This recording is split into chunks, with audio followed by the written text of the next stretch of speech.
Buonasera, ciao e benvenuto.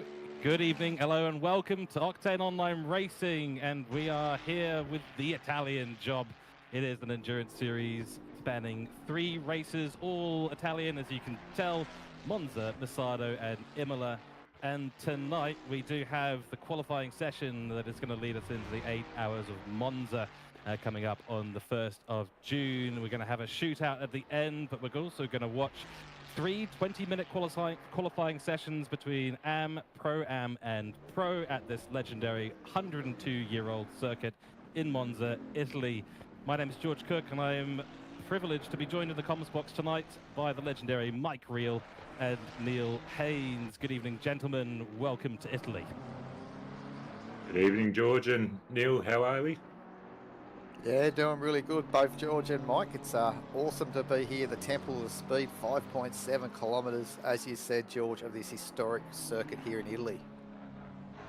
Yeah, not too many corners around here, only 11 to navigate, so there's going to be some, as we all know, interesting things done with the setup, but we have 20 minutes of the AM class coming up for your qualifying session first of all, then it'll be 20 minutes of the Pro-Am class, then 20 minutes of the Pros, and the top 10 across all of them will go into a shootout that'll be broadcast here live, so stay tuned, but welcome into everyone in chat as well.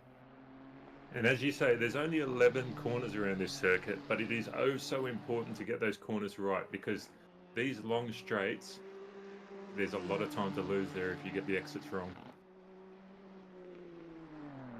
Yeah, exactly right. And the tuning of the cars often is sort of pushed in the direction of low downforce and things like that to maximize the straights. Quite a long straight here, as we all know, and down to turn 1. It's a pretty key area to get absolutely right. So there will be some cars that have maybe a little bit of an advantage when it comes to the top speed of their car, but you're going to have to nail those corners. It's all about the grip out there.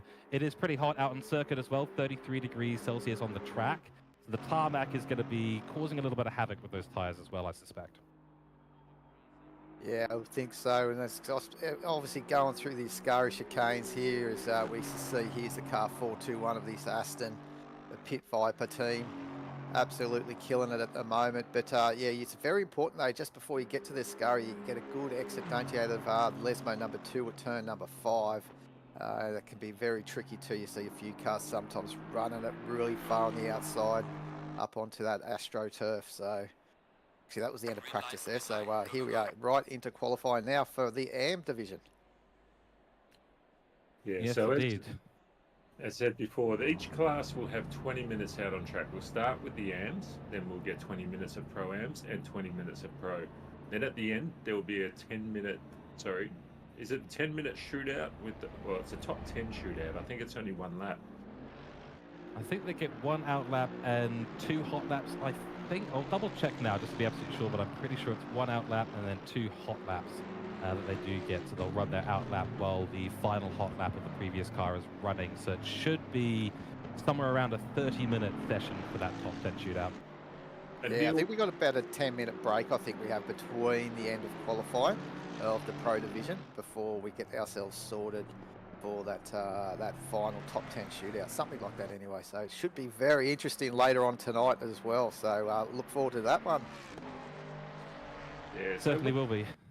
What's your pick for the cars that are going to top each class here today?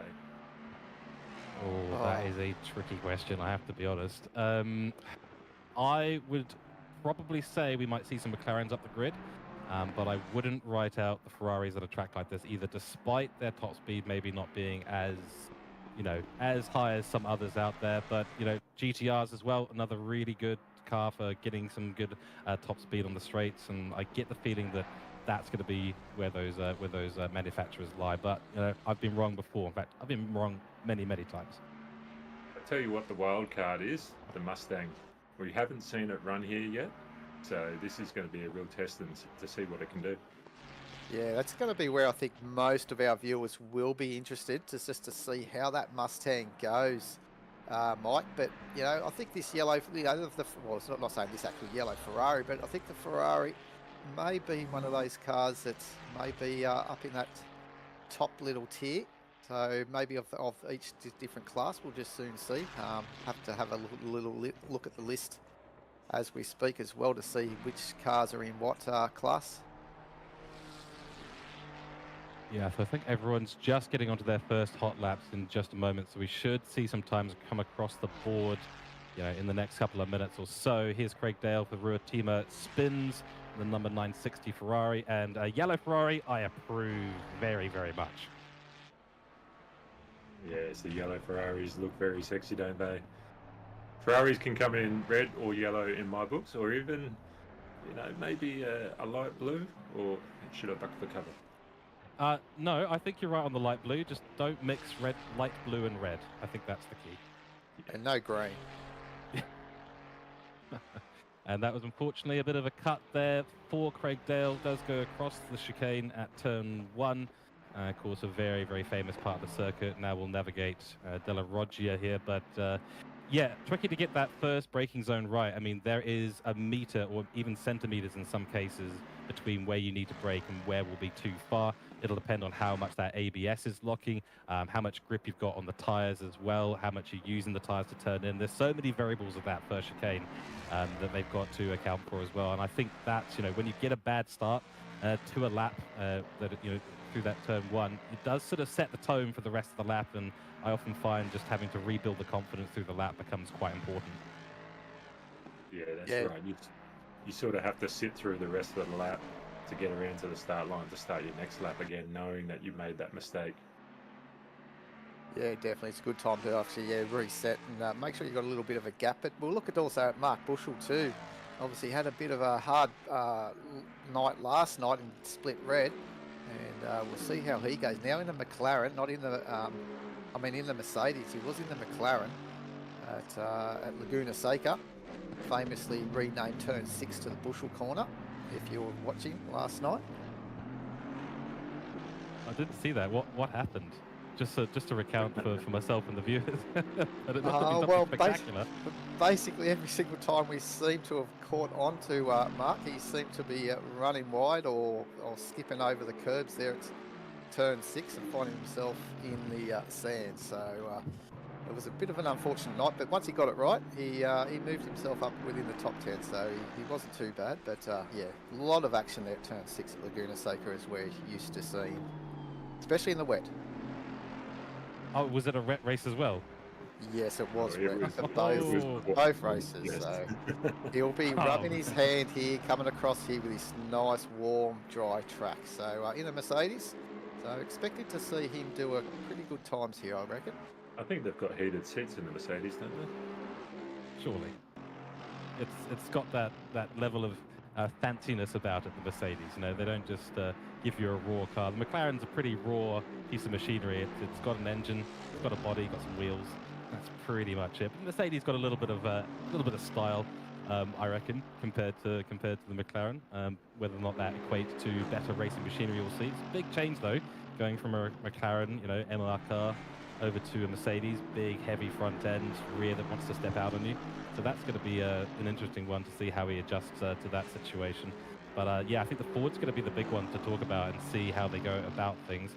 That is a lap across the line. We've got a few bits of information coming in now. Squirrers in the 888 BMW takes the top pole at a 47.660 at the moment for the AM class, bear in mind. The 6/10 back to Bushell at the moment in that Mercedes, but he's done a good lap. Yeah, Fleming just jumped up the board there, but then Bushell took that second place back off him. Yeah, I think anything in the 47s for the AM is pretty rapid, so that's a good time by those top 4 at the moment. So yeah, keep an eye on those 4 and anyone else creeping up, nudging into the 47s. We did make some jokes earlier that if we saw an AM or maybe even 2 AMs in the top 10, we'd be incredibly impressed. Obviously, we were saying more likely we might see a couple of Pro Ams slip into that top 10 at the bottom of the top 10, but it's entirely possible. It's one of those things where, yes, you've got 20 minutes, so you will get some bankers in, but if you're pushing too hard, you might find yourself invalidating quite often. Obviously, we don't expect that to happen too much with the pros. We expect them to be able to get out there, do an outlap, set a really good banker time, and then go again and just push and push and push. But there is a possibility. There is a possibility. Maybe not with 47.6s, but if they start creeping those times down, and Fleming going nearly 8/10 of a second faster, that's a spinning car. That's not how you take Ascari, unfortunately, and he will have to reset to the pits. That was Frühstart there in the 463. So there's the Ford. That might be indicative of what we might see in the future from the Fords here. Yeah, Fleming was on an absolute stonker. He was 8/10 up at one stage, which would have put him on provisional pole so far, but he's unfortunately traded off a bit through Ascari. So a little bit of tongue-in-cheek there on, I think, on YouTube in the chat. Fleming as an MVP, so obviously thinking he might be a driver and the team to look for in this race as well come next week. So it looks like Fleming and this Aston Martin is pretty hot, on pace at the moment. Second, just behind Squires. And here we go on the replay of this Mustang. Oh, a bit of that curb, unsettling. Oh yeah, it's just put him offline, hasn't it? So he rode that inside curb on the first part of the S's, and it just sort of unsettled the car, got a bad run through the second apex that you do have to jump over, and then the car was sort of wide, and yeah, there's not a lot of grip. When the car starts bouncing like that, I mean, it's going to go sideways pretty inevitably, unfortunately. A few yellow flags around, and we did see an improvement on Squire's time up to a 47.5. Fleming obviously not able to improve at the moment, 47.8 currently on the board, and Squire's looking to go faster in that BMW, so BMW is looking very strong here today. Talking about BMW, we just saw my teammate in Team ANZ CRL doing a lap there, Hamish Gray, currently in 7th in the car number 16, and pretty proud. That's my first livery, guys, so what do you think? It's a little bit basic, but first go at doing my own custom livery. Oh mate, hats off. My liveries consist of lots of glossy paint of one colour across the entire car. So the fact that you've got multiple colours on there, I'll take my hat off to you. Let's take a closer look. It's just the in-game liveries, obviously, of the colours, and they just whack some logos on it. Yeah, it's very good, very good. So just a reminder on those classes. So even though we might see some names attached to some classes, the class is for the car, for the team. And so you might have a driver that is a pro driver or a pro-am driver driving with some other maybe not so talented drivers, and therefore the car is maybe an AM or pro-am car. And the other thing is these classes are subject to change before the race as well.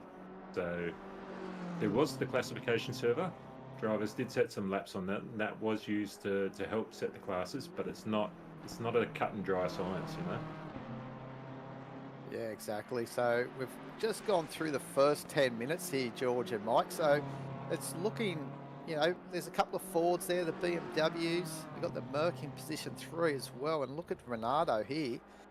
This is a striking livery of the BMW, isn't it? It's a retro style of the back in the day.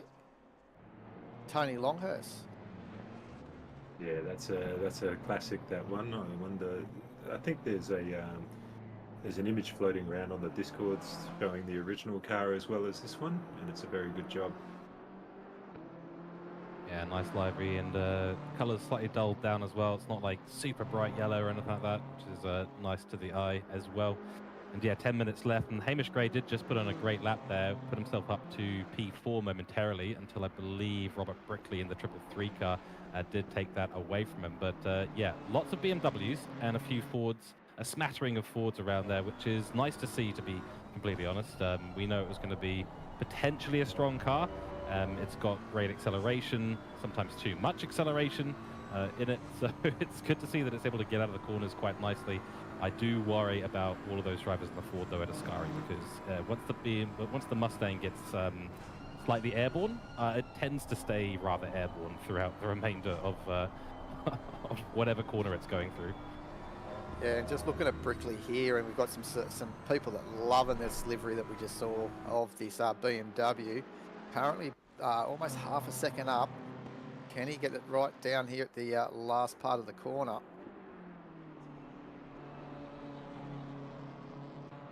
He's got a koala bear or some sort of bear on the window on the side of the door there. I don't know if you guys know too much about this team at all, but looking very striking.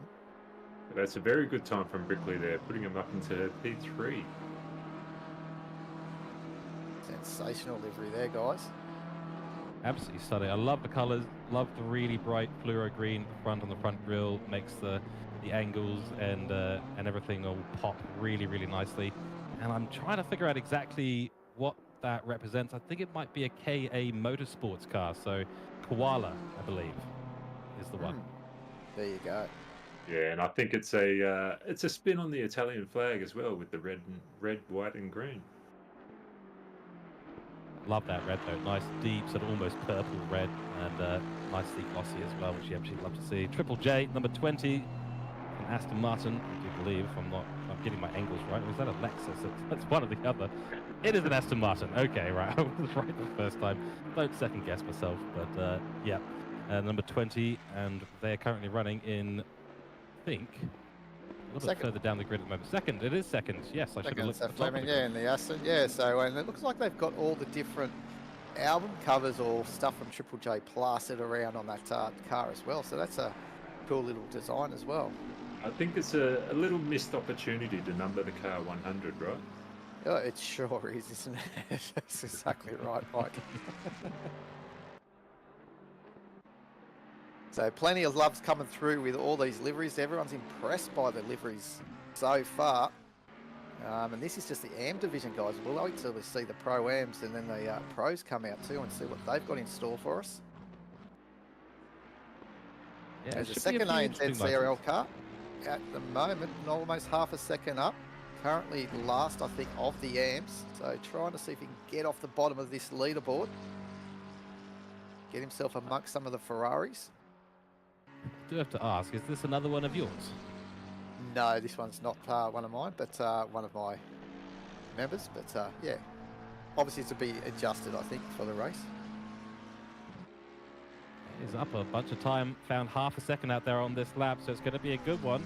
Currently 2.3 seconds off the lead. That'll put him 1.7 seconds or 1.8. So up into the top 10 of the AM class at the moment, behind a flurry of Fords. Here's Wenzel in the number 2, 1.4 seconds down at the moment from the current AM class top time. Will he find some time through Della Roggia? Yeah, that was a bit deep, unfortunately. He's lost all of that time. And that's the tricky thing about that corner, isn't it? And yeah, a reset to the pits and get back onto an outlap is going to be the medicine for that issue right there. Squire's still going faster as well, trying to improve his time. He's 4.5 tenths clear already of Fleming. So this is a really good performance here from Squires in the BMW at the moment. Yeah, no one really challenging Squires this afternoon. So yeah, we'll see if the time's good enough to go to the top 10 shootout. But yeah, otherwise it's going to be pretty clear at the top. Yeah, he should be, Squires, I think, has got a good enough time to be really amongst the Pro-Ams on the leaderboard. Not saying to race with the Pro-Ams, because obviously he's got his fellow teammates as well, but I think you'll find in the qualification order they're going to be mixed up with some of the Pro-Ams, so it's a good time there, 47.3.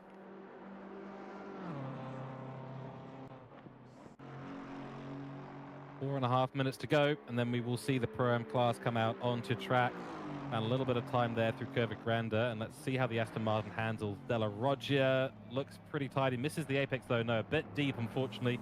Misses both apex. Runs on the gravel too. That's not ideal. Lost a whole bunch of time, and they're going to have to go around again in a lap's time. Here's Hamish Gray once again through Ascari, but unfortunately losing a little bit of time there. That's not ideal at all, Neil, but the livery does look good. Yeah, I think on entry there, you did see the rear end step out, so I think he pushed a little bit too hard on entry and lost a ton of time with the rear stepping out on him, but we'll see if he can concentrate. Obviously, he's aiming to see if he can get in front of that Mustang of Brooker, but tell you what, Brooker's doing a great job representing the Ford brand, up in 5th position at the moment. Yeah, not a lot of time between those two, only 4 100s separating them. Look at this. He's A bit of curb there. Somehow managed to hold on to his positive delta though, so well, not all of it, but a lot of it. 2.5 tenths still on the ticket there for Brooker. Let's see, Lesmo 2 gets it brake, downshift, crosses the curb massively though. Does somehow find some time from that, so obviously the apex speed was good enough. Gives them the ability to get the power down that Mustang, so it's a bit more stable than I thought it was going to be, running the curve just like that. But time will tell, because here's Ascari. Let's see what he's able to do. No downshift there. Holden 3rd. Yep, cuts the first part nicely. He's up on his time. Not the greatest exit though. Yeah, but it was tidy, and I think sometimes that's what matters. If you want to bank that time, you've got to keep it tidy and finish the lap. That's exactly right, and he'll still hold on to this 3/10 into Parabolica. Oh, and he's found a bit of time there too. He's losing a bit on exit, but found a little on entry. This is going to be good enough to put him up into potentially P4. In fact, it will, of course, be P4 because he's found tons of time there. Very nice, and only 7/10 off the lead. 2 minutes to go on quali, so that'll probably be them for the day. Now we look at Wenzel again. That looks like Fleming's just coming out of pit lane now, so he's going to try and attack Squires. He's going to just get himself settled. He's going to come around the strip with just enough time to get this final lap in. And talking about it, I think Squires just in front of him, so Squires will be able to do another lap too, guys. So we'll see how he's going. He's 0.3, pretty much on par of his best time at the moment. I wonder if he's timed that to get a cheeky toe. Oh, I think he might have hit that right there, Mike. These drivers, they've got quite a bit of experience here, but obviously Squires just got a little bit wrong out of the chicane. This is just an outlap, though, for Fleming, so if he holds himself reasonably close, he will get that slipstream, and that is a pretty big brain move right there. Hamish Gray finding a little bit of time in the first part of the Sector 1. And in we go once again to De La Roggia. Good braking, really good under the braking there. Will compromise him a little bit on the exit, maybe a little more than he liked. Unfortunately, just going in a little bit deep there again, but he's still got the opportunity. 2 more sectors to go. Yeah, definitely. So I've picked up a bit of time through the first Lesmo, so let's see if he can get the power on out here, or just compromise a little bit understeered, I think, through the mid part of the corner. Yeah, it's a tricky one. Sometimes you do something into a corner, you go, oh, that was better, that made that corner faster. You may try and take it to another corner. Suddenly it doesn't work as well. It was a little bit loose into Ascari last time, so there may be some time to gain here. Unfortunately, though, he has not gone as fast through there, but might just come across the line for another lap, though. Look at Chang. Chang's on a little bit of a flyer here. It's probably going to not change anything at the moment, but still, whenever you've got a good little green delta near the end of a lap, gets you a bit excited. Yeah, even though he might not jump up, he's still got to defend against Evans behind if Evans gets a good run, or even Dale. Yeah, exactly. 3/10. So that's all but done for these guys. So they're end of their qualifying. So we're going to have all the Pro-Ams starting to filter out, but I believe that some of the AM drivers will still be able to be on a lap finishing if they cross that line. So this man here, Dale, I think he may have got over the strip. Certainly looks like he has, and he is finding some time out there. He needs to find 0.4 of a second this lap to get up into P11 ahead of Evans, and he'll need to find 0.9 of a second to get himself up into that top 10 of the AM class. At the moment, does lose a lot on Lesmo 1, unfortunately, so that's probably going to be his lap over unless he can find a lot in the last couple of sectors. I did note as well, Squires, I do believe, Reese may have gone back to the pits a little bit early, and Jacob Fleming didn't look like he managed to get across the line according to my timing screens. He is still running out there at the moment, but I wonder if Squires maybe got wise to the strategy that was happening behind him. Could have been. Yeah, that's all it takes. Like you're banking on another car that's from a rival team. Like it's not like you have your own teammate that you can coordinate with to get that tow all the way around. Bushell are also on a lap in the AM class. A 916 Mercedes, yes it is. Oh, he's lost all the time through the exit there. So that'll be him done. That's a shame. Yeah, he was looking like he could have maybe challenged Brooker for 4th position, but now we get into the Pro-Ams. And we've got Death out there at the moment. Just about to start his first time in lap. What did I say about a green Ferrari, guys? This is a lime green. Does it get past or not? I'm biting my tongue. I'm biting my tongue. I think I need a few, maybe a couple of laps just to get used to it. The white's fine, but yeah, I guess we'll see. It wasn't one of our 3 primary colors that we usually like to see on a Ferrari, but there's something about it that kind of works, actually. Yeah, it's not terrible. It actually looks very good. Yeah, all jokes aside, yeah, definitely looks like a nice livery there. Well designed. Not quite sure what's on the side of it. Let's take a little closer look here. Lovely Permobile stickers on the side. Fanatec sticker as well.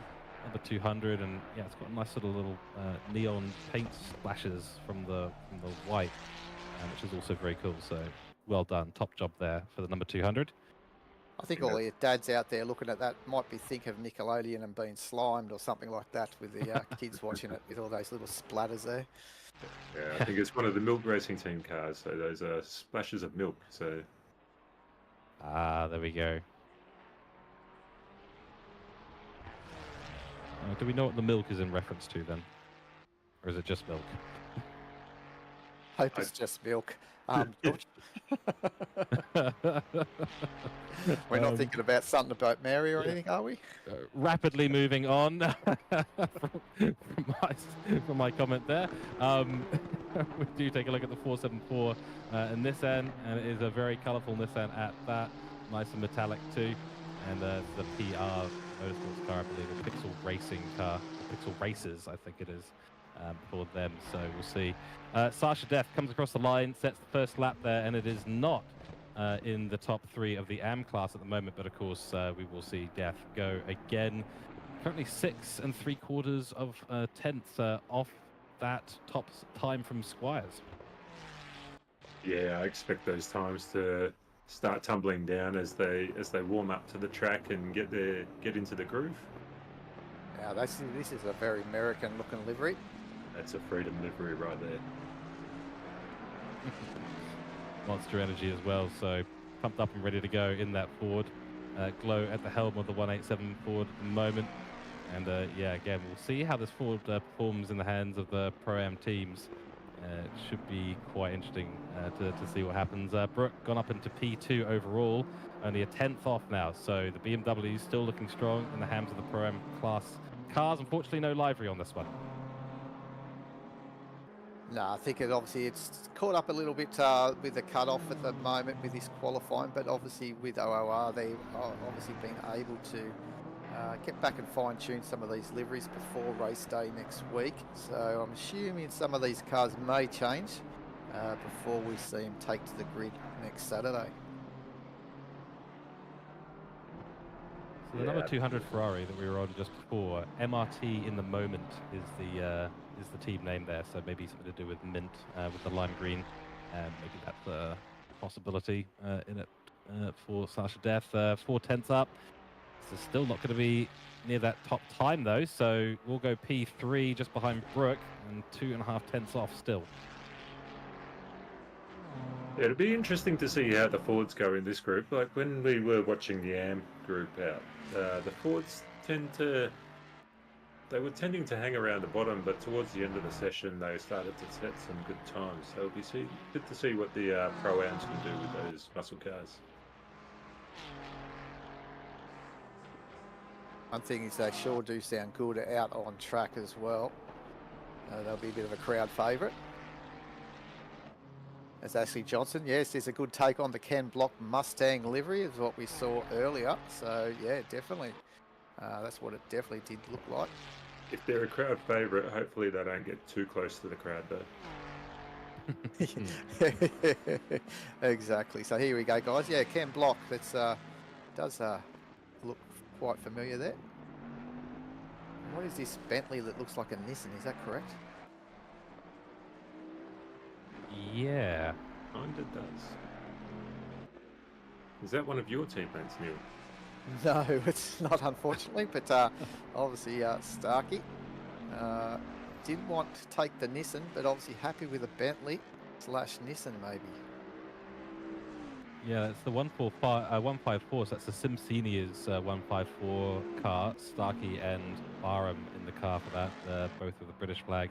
next to them, so that might be a little bit indicative of the car choice. But yeah, a very similar color scheme chosen to a few others out on grid, but can't go wrong with a bit of blue, white, and red, if I do say so myself. The British colours. Yeah, I didn't. You didn't hear it from me. I hear the French have the same colours though, don't they? It could be. Oh yeah, well, you know, no, they. We don't talk about the French. We don't talk. Across the line, found a 10th out there so far. Currently in P13. We'll jump up to P11 or P12 in this case. That's very close to P11. But Def does manage to take P2 away from Brooke, and still a 100th off of Squire's time. So that just goes to show how good that 888 BMW's time was in the AM class qualifying. Was sitting 5/10 off their nearest competitor in Fleming, and even the Pro-Ams still just getting used to the track. Still very, very hot out there, of course, but that is getting very close now. Yeah, and out on the dirt there, but Jay Partington also in 5th position in that Porsche, currently in the garage. I think that he may be driving for Power Sim Sports. I'm not 100% sure there, but he's looking good. Been a regular with OOR for a while. We were lucky to have him in our team for a couple of races last year. Learned a little bit from Jay.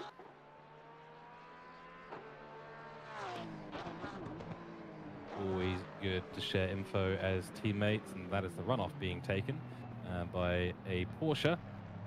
Here we're going to see Partington coming through, and that is Partington going through the runoff there. My bad. Does do a little bit of shake for the car, for the cameras. Thank you very much. Does know that we are watching on board. We've had a question in chat as well asking about the temperatures. Well, it's 25/26 degrees air temp, and it is 33 degrees Celsius on track right now, so it is not cool. No, it's not at all.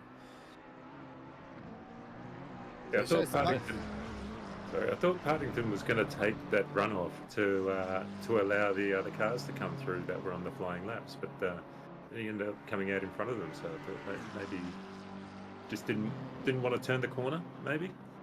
Or maybe a bit of gamesmanship, I don't know. But yeah, I was on the same wavelength there, Mike. I thought that he was actually just doing that to be out of the way, but I was quite surprised to see him motor on back out in front of those guys. But anyway, we'll see if he can gap those guys and not impede on their lap. And Wells setting a 47.5 and deciding time to come in now. Yep, that's right, 10 minutes down the clock, so yep. I was going to say, so most of the drivers, they're probably happy that they've put their bankers in now for that first 10 minutes. They're probably going to, a few of them go back to the pits, reset, get themselves maybe a few little fine adjustments. As we said, the track is fairly warm, so they may do still a bit of tyre temperature, pressure changes, and get back out there. It's key to get that right to the track like this. I mean, yeah, there's not too many corners, but yeah, your pressures need to be in the right zone. Otherwise, you're going to find your temps maybe running away with you just a little bit. McNair in the number 60 McLaren. He's 0.777 currently, seconds off of the pole time at the moment. Has found a bit of time out on track, so we'll keep an eye on this lap and see how he goes up there. We've got the second camera in the bottom right as well. On board currently with Sasha Def in that Ferrari, so keep an eye down there too. Does lose a bit of time there, unfortunately, through Lesmo 1, though, does McNair, so we'll have to make that up. And McLaren does not like curbs particularly much at this track, and Ascari is another particularly nasty place, so McNair might have to be a little bit more cautious through some of those corners, as opposed to some of the other cars, which just absolutely eat those curbs for breakfast. Yeah, like a BMW, and it looked like the Mustangs are actually seem to be able to ride those curves fairly well too. Yeah, I did see a bit of grass coming up from McNair taking one of those Lesmos a little bit wide, and turns that car into a very expensive lawnmower. Oh, sure does. Brings back memories of the Jim's lawn mowing car that myself and another entered. I think it was late last year in the Endurance Series, which caused a bit of a laugh on the Jim's casting couch. Into the pits comes McNair. But yes, very expensive lawnmowers. And I mean, the grass is usually pretty tidy here at Monza. They keep a pretty tight outfit around here, but you're never too far away from getting Jim's in to do a bit of lawn mowing. And And we've had we've got Muller in the chat as well, so obviously watching and wishing he was out there, but obviously still recovering and giving up the good fight. So well done to Sean. And obviously, as he said, best memories also come from enduros, because you're amongst a good lot of colleagues, aren't you? Got your teammates, and you're all having a bit of a laugh throughout the event and taking it serious at the same time. And it's a really good team and really big community atmosphere, really, you'd say, for these enduros. Couldn't agree more with that. Yep, 100%. Yeah, we are on the same wavelength, Neil. I was about to say exactly the same thing. So, yeah, Sean, we're thinking of you. Take it easy, mate. Don't give those nurses too much of a hard time. Enjoy the sponge baths, and we'll see you back on board soon. You're right. And Ben read my mind, because I was going to ask if we could go for a lap on board a Porsche for Sean Muller. So, of course, we wish you the best of recoveries, mate. And, community came around you in your time of need as well, which was awesome to see. And we just wish you all the best getting back into the racing scene, getting back on your feet. But yes, a Porsche onboard lap for Sean. Let's go.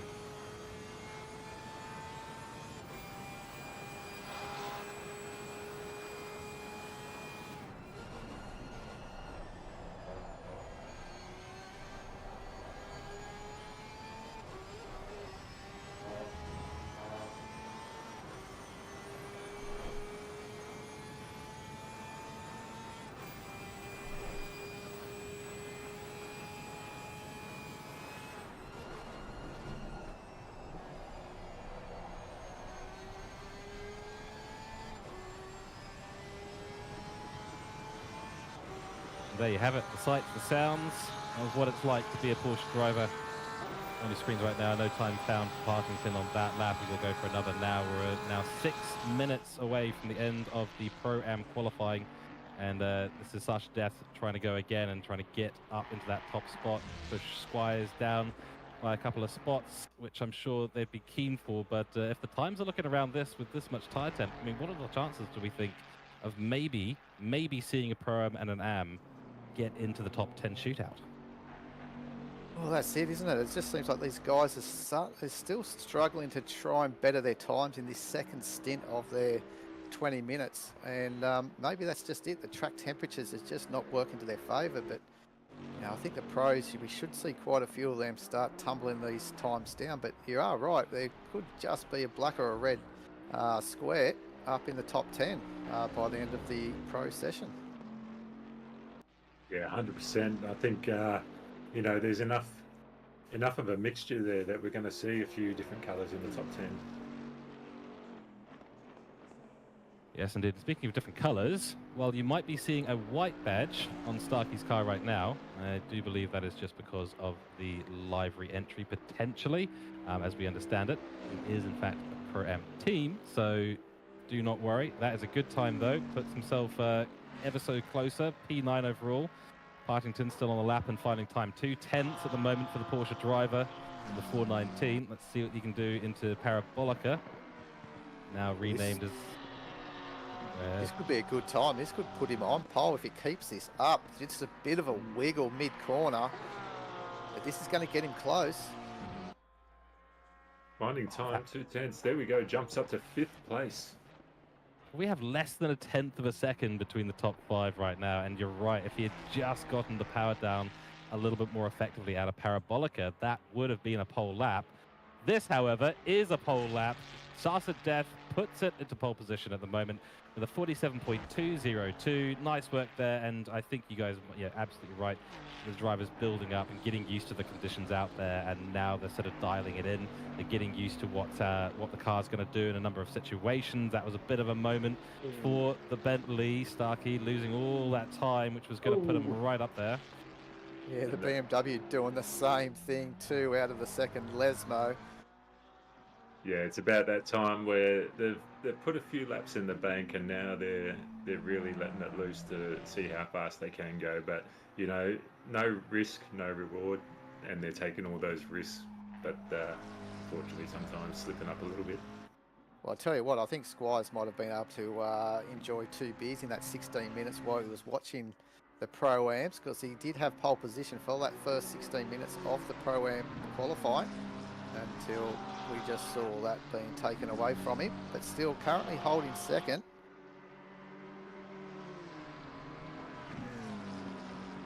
Holding second, and Richard Wells, who's in P3 at the moment, has just gone into the barrier around the course. Somewhere, not quite sure where, does reset, comes out again. 2 minutes and 42 seconds left on the clock for the Pro-Am class, so Wells will have another go. He'll get his out lap done, get himself one more flying lap out there. Notorious in the number 700 Ford, and an MRT livery, so another MRT car out there, and I get the feeling that white splash stuff is an MRT logo or choice of some kind, but another MRT car here, and finding a little bit of time. Runs the curbs pretty deep though at Lesmo 2. See what they can do through Ascari. Yeah, unfortunately the time is just slipping away from Nippers here. Maybe a bit of a slippery exit on the last corner. Finding a bit in Ascari on the entry, and a bit of a slide there, so that'll lose a fair bit of time. But still coming out of 10th ahead. Good exit. Yeah, style points and a bit of time on exit, so it does regain a little bit that was lost, but yeah, that was really a big moment. I bet if we saw the onboard, there'd be a bunch of counter steer being input into the car during that. Bit of a moment, finds a bit of time on exit. Nope, loses it. Ooh. Unfortunately, that was a couple of positions there because it is so tight in this top 10. We talked about this earlier. Here's the replay of the number 66 car going airborne. Welcome to the McLaren space program, and off to see Barrier. Yes, the sausage, the curbs are not McLaren's friends here. No, I've done exactly that move, and a number of others on the exit of Ascari in my favorite McLaren, and it's not fun. It's not fun, but when you get it right, it feels brilliant. It's a glorious, glorious corner, of course. I think everyone knows the satisfaction of when you get Ascari right, and you get the power down through the second curb, and it just feels right. And now's the time for the Ford supporters to start cheering as Notorious he's bouncing over the curb, so the commentator's curse. I was going to say he's out there to try and better his time, but that's the end paid to his run. As we're looking at Sykes here. But that is a glorious livery. It is, it's very nice. Yeah, another one of these koala ones. So another car. I think very similar style, same reds and greens, but a different pattern on the car, obviously. A lot more metal on this car, I think. A lot more space to put it on. A big car, the Mustang. Yeah, it's a livery designer's dream, isn't it? Across the line will come. Only finds 600ths of a second though, so won't be good enough to edge up into P12. Only 8 1,000ths of a second was the gap there, so needed that exit to be a bit better. Unfortunately, it wasn't. Theralinki now in the number 500 Porsche, having a go. Found 2/10 out there so far, loses a little bit on exit, but that usually indicates you got to get a better run on the exit, and that might be the second commentator's curse of the evening right there. Does lose it on exit, and doesn't have a great run, sadly, and that's compromised him through Lesmo 2 and onto the back straight toward Ascari, so not ideal there whatsoever for Theralinki, and that won't be an improvement either, unfortunately, unless they can pull out something amazing. I was wondering how that was valid. We clearly saw him go right off the curb, so obviously the AstroTurf there is still valid track limits. Jeez, look how much time he put in coming into this car, but then he's lost it all on exit. Obviously, that's why he put on There's some the other time. commentator's curse. I was going to say that was teamwork on that one, everyone. When you start putting in that time, when it starts gaining your 0.2, 0.3 seconds into Ascari, obviously you've come in pretty deep and just couldn't handle the curbs. But points for trying. Well, you've got to, as you said before, this is the final lap. You've got to give absolutely everything on it. Otherwise, you're not going to find an improvement. Sasha Def also not going to find improvement. That was actually important because any little whisper of extra time that you can get in this situation is going to be helpful in conditions like this. It might be the difference between a top 10 shootout spot and maybe P11 or below. Yeah, this is where it's going to get exciting, isn't it? This is what we've all come here to see what the pros can deliver. All right, so will we get to see a 46? I feel like we are. Well, when we saw some classification times, I think we did see a number of 46s there, and so I'm assuming that that's what we should see. But track conditions are a little bit different to what they did there, so we just never know. Well, as long as the server admin doesn't crank the heat up. I did see a race recently that was 46 degrees Celsius on track, and I can tell you that was more like racing on ice than it was racing on tarmac. It was quite impressive to behold, but here's Herbert in the 422 sort of split personality livery, white on one side, dark grey on the other side, McLaren, and we'll be starting his first flyer, and we are 17 minutes away from finding out who is going to enter the top 10 shootout. We'll have a break after this session for about 10 or 15 minutes, where I'm sure we'll be discussing a few things. And then we'll go into our top 10 shootout. I'm very excited to see what times we get on the board today. Yeah, having a look at this Pit Viper livery. These Pit Viper guys, they are not apologetic about being loud, hey? Not at all. They want to make a statement in lap time and in livery. They want to look good, and the Italian flag on the rear winglets as well, which is a very, very nice little touch there for the Italian job series. Yeah, nice little bit of detail there. And ahead we did just see the BS Plus competition BMW with their typical split personality car as well, blue and yellow. Fortunately, what I hear is that Pip is not able to race in Monza, sadly, so Hobbs will not only be doing the qualifying, but he will be racing as well without Pip through the first part of this. I believe she will be back for the next couple of races at Misano and Imola. Yeah, Hobbs is no slouch anyway, so I expect to see him, you know, right up the top, and we'll see what he can do. Does go on that one. And oh, here we go. So we thought the AM class liveries were good. Well, here's Peppa Pig and a 191 Porsche sporting a very bright livery. Yeah, you can tell someone's got some young kids. That is very impressive indeed. Oh, there you go. They must be teammates. Well, there you go. Sim racing, not just for adults, for everyone. So Herbert doing a 47.6 on the first lap out, and not troubling the top 10 just yet. But I'm sure, just like the Pro-Ams, they'll warm up to the track and get used to it, and then be pushing the times. Well, it's so important in qualifying sessions, whether it's a short sprint race or an endurance race, to really get that banker in. Even more so when you have those longer qualifying sessions, because you get that banker in, and then you've got more time to go and push even harder. With a sprint qualifying, it might only be 5 or it might be 8 or 12 minutes. For example, you need to get a banker in, yes, but you're not going to have as much time to necessarily push the car, or push it maybe a little bit faster each time to try and find where that limit is. You might find yourself past the limit a little bit more often than you'd like. 2 Fords going on through here, and what a difference in liveries this is. But yep, big colourful shell helix livery there. I think that might be a tribute livery as well. Yeah, I believe that would be for obviously a Dick Johnson or DJR. I know you've got Mario Brothers for the Italians as well, the famous Italian plumber. So there you go. There's Luigi on the car somewhere. Oh, he's probably hiding. Maybe might come on race day. He's been relegated to the underbody. That's where he is. He's not the got only a one that Porsche, does does he? any work. Yeah. Herbert on a lap here. Currently 4.5 tenths away. He's found a 10.5 on this lap, so will put himself slightly further up the grid. P9 at the moment, still dialing in the car with 14 minutes to go, so still plenty of time to get that good banker in. Ford's coming very close to each other on this lap, and there's 4 tenths or 3.5 now, 3 tenths in the bag, so that aero wash and the car that close has maybe cost Cook a little bit on this lap. I think he's keen to get that slipstream, so these two cars working together at the moment. P8, and exactly about 1 lap ago I was talking about how these guys need to warm up to the track, and then Tom Maloney just goes bang straight into P2. Yeah, he's absolutely killing it in the Porsche. At the open start of the broadcast, we were talking about what car we may see, topping these sheets, time sheets, and none of us mentioned the Porsche. So, they've come out of the gates and caught us by surprise, I'd say. Yeah, well, then we in capable hands, the Porsche is definitely a weapon.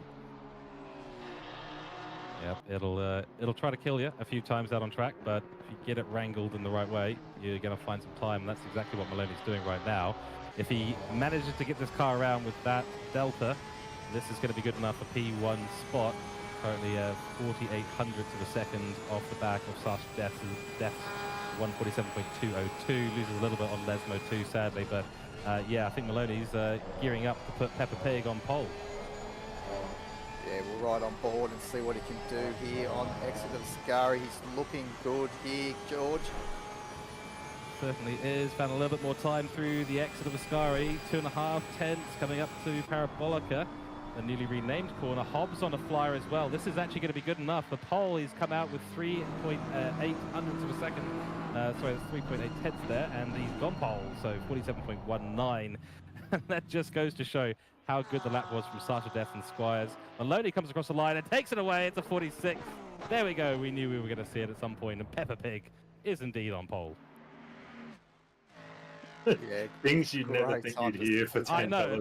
I never thought I'd say that sentence, but here we are. And also, we have big shout out also to Wells that put it second as the Pro-Am as well. He's from the Academy series as well, so that was a good lap. I think he's still in the top 5 as we speak overall. Certainly is, and actually just... Oh, here we go. Well, let's see what Sparks can do. 98 Ford. Ford seemed to be a fairly popular choice in the pro category from what we've seen so far. This is a little bit on the exit. Across the line, we'll bring him up to P4. Very nice, and that is a faster time than Squires as well. So that's 3 pro drivers now up above the AM class time. Let's see what Bluey can do. He's finding a lot of time out there. And just very quickly running through the current order of things. Maloney for the 191 car, the 89 car, Mitch Hobbs in the driver's seat, the number 200 car, Sasha Death, Pro-Am, David Sparks, the 98 car, then Aiden Squires, the 888 AM class, then Graham Hill, Richard Wells, Matt Glow, Jay Partington, and Saifiq as well. So that's your top 10 as it stands right now, but that is set to change. Let's see what Bluey can do. Yeah, Murphy's a good steerer. I could imagine that see him starting to climb up the order. We've got 11 minutes remaining.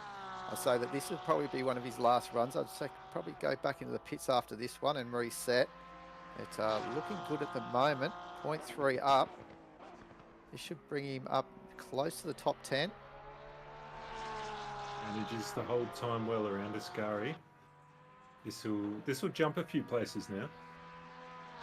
Murphy from P19 up to P13. That's a good jump there. Oh, that's a bit of a moment there for the Ray-Ban Ferrari. Saifiq at the helm in the 711 car. He's exactly 0.5 of a second to the 0 off of the pole qualifying time, and has lost a little bit of delta, sadly, through the exit of Ascari. Can he find it again in Parabolica? Looking good, but it's not going to be a massive improvement one way or the other. So we'll have to go again after this. And we're coming up now to 10 minutes remaining. We're going to go on board with, I think that's a Ferrari. Someone correct me if I'm wrong. No, it's Hobbs. That's the BMW. There we go.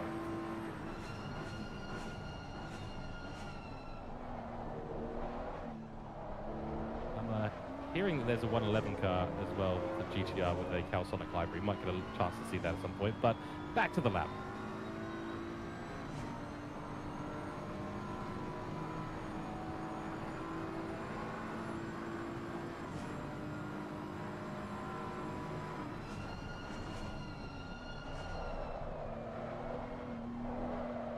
Oh, he's just lost that a bit there.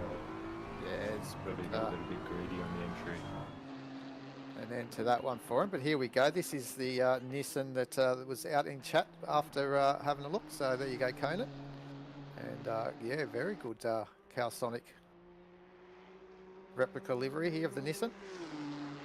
Yeah, there'll be a few people that'll go, oh, it's got a Calsonic livery. Don't care what the car is. I want to see it. And in this case, it does look quite good on the GTR as well, which is excellent. So, yep, not doing too bad, but P23 at the moment for Luke Johnson, so has a bit of work to do in this qualifying session if he finds himself, if he wants to find himself up in the top 10, which at the moment got a lot of work to do. But it is very, very, very close at the moment because P23 is less than a second off our pole time. That was I going to say, that there's 25 cars less than a second, within a second, I should say, of that pole time. So still some time to see some of these drivers creep up the order, but that tells you how close it is here for this qualifying session when you've got 25 cars within a second of one another. I think it's also indicative of the conditions as well, right? We're seeing some challenging conditions for the drivers out there, so they're all having to adjust, all having to make changes on the fly to get the best lap. But yeah, this close is absolutely awesome to see. Yeah, definitely good point there, George. Yeah, the conditions are changing and they have to adapt, as we've been seeing. And there are some strengths from some of these cars in different sections of the circuit we've seen as well. So yeah, it should be really shaping up to be a very entertaining race right through the field next weekend. But we've still got time here, and I'm really looking forward to this top 10 shootout later on after this qualifying session. So stick around, and I'm sure it's going to get very exciting. Yeah, unfortunately. Sorry, George, you go. Oh, no, you go for. I was just making a comment on the camera shot there, which is absolutely awesome. Oh, and that is how you invalidate at the exit of Lesmo 1. The top of the table's shaken up a fair bit there. So we saw Hobbs was P1 earlier, I do believe, but Maloney's taken it again, and Regan Herbert's up there as well as Slade. Let's not forget about Squires in the Triple Eight, still in 7th, guys. So, you know, you did ask that question, George, at the start. Will we see a AM driver make their way into the top 10 shootout tonight? I mean, it's looking likely, isn't it? I mean, Sasha Death is going to be almost certainly in the shootout. So that's one Pro-Am right there. Currently, we still have Wells and Glow, the 66 and the 187, still in the top 10. Bear in mind, there's only 6.5 minutes of qualifying left. It's a lot, but it's also not much. So right now, 3 Pro-Ams in the top 10, 1 AM in the top 10 as well. And that time from Squires, it's still only 0.4 of a second away from what we've seen from Maloney. With the 146, still the only 146 at the moment. Herbert got very, very close in the 422, and he's looking to go even faster. So still all to play for, really is. And we did see in each of the sessions, those last 5 minutes, everyone is pushing like crazy, and we expect to see a change up. Yeah, it's a great launch camera, isn't it? Yeah, 6 minutes to go, so that's 3-4 laps to go, really. I don't know if you'll get 5 laps in that time, but you know, unless you've really messed up every lap until now, there's you're fighting for tenths here and there, and that's it. Oh, and speaking of tenths, well, this could be good enough for pole time here. It needs to be higher than a 0.05 to take pole for Herbert, and it will be across the line and pushes 5 thousandths of a second. There's nothing in that. I don't think you can blink that fast. That's unbelievable. And it is the second 46 of the night, so well done to the 422 car. We'll come into the pits, get a fresh set of tyres on and go again. But wow, what a lap that was. Super well done. There's the camera again. We absolutely love this. This is brilliant stuff. Top work from our broadcaster tonight, Benjamin Hignett. Big shout out to him, and a big thank you, of course, to everyone in the background putting this show on for us. The Italian Job is going to be an absolutely brilliant series to behold. And it does all change, of course, in the 8 hours. Once you get to the 8 hours of Monza, you've got to do it a little bit different, as we all know in endurance races. So it's not quite the push as hard as you possibly can. You're not even worried about banker laps, really, at the end of the day. Just got to make it through those 8 hours. That's the key thing to worry about. But nonetheless, we will look forward to that on the 1st of June. So stay tuned. Of course, there will be notifications on YouTube as well. Give us a follow out there for the Po Mobile. I think it's in hand with Po Mobile, this one. I might be wrong about that, actually. I believe it is. I think we did see the advertisement of Permobile before we came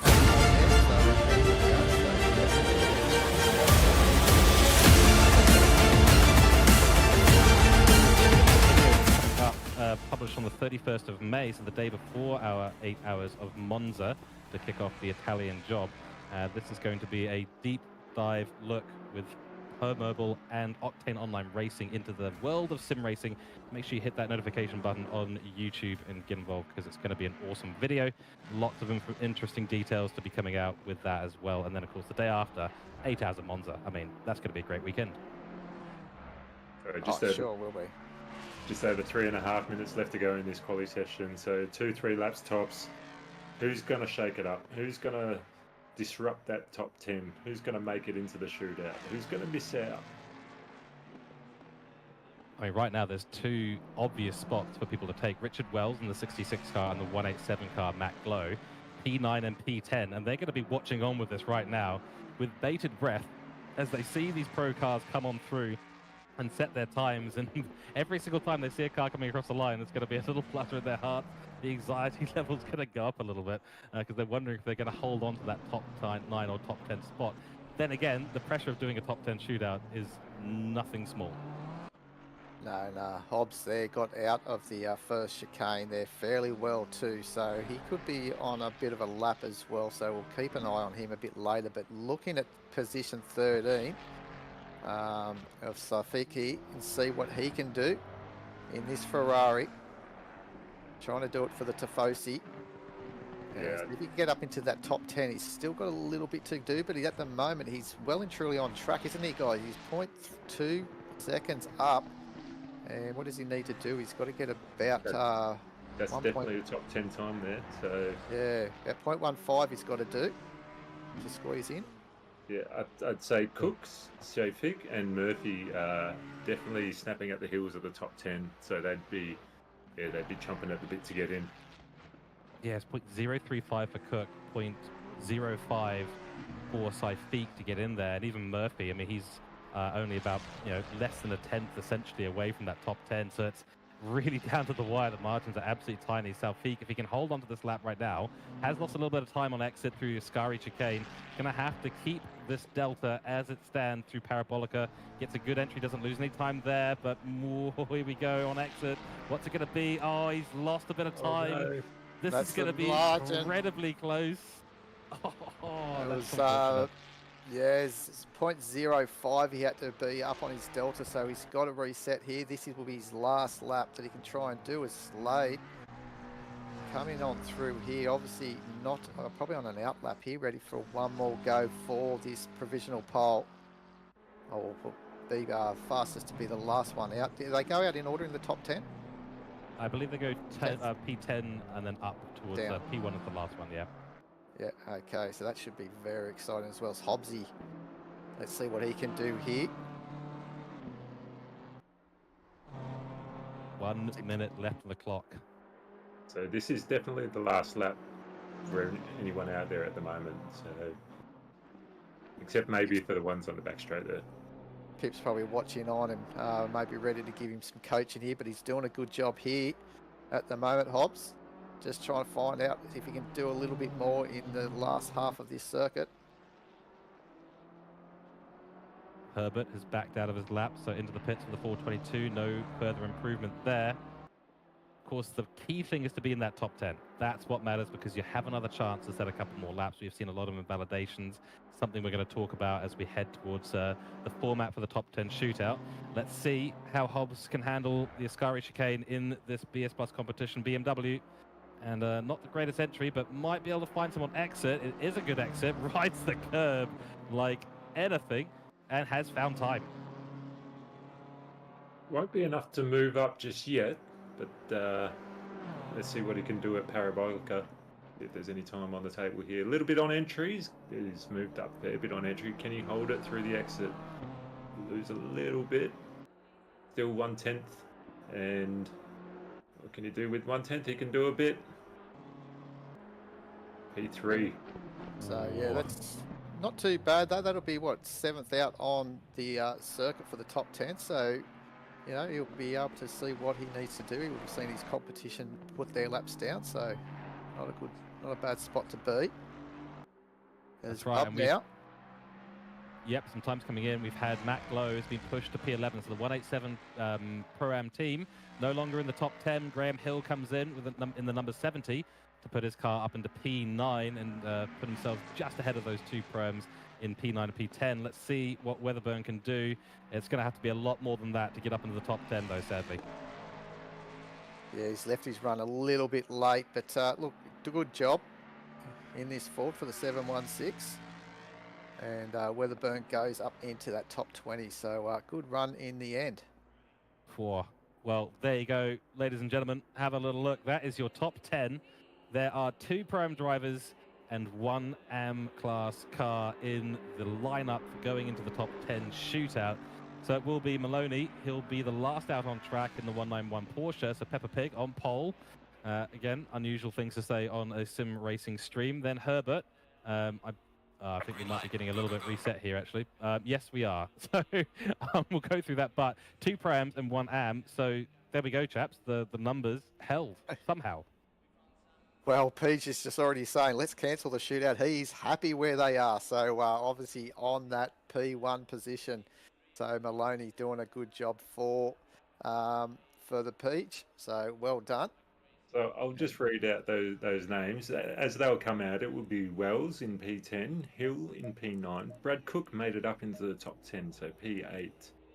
Squirrers will be P7, so he'll be, fourth out on track. Then Sparks, Sasha Death, Slade, Hobbs, Herbert, and Maloney rounding out the top 10.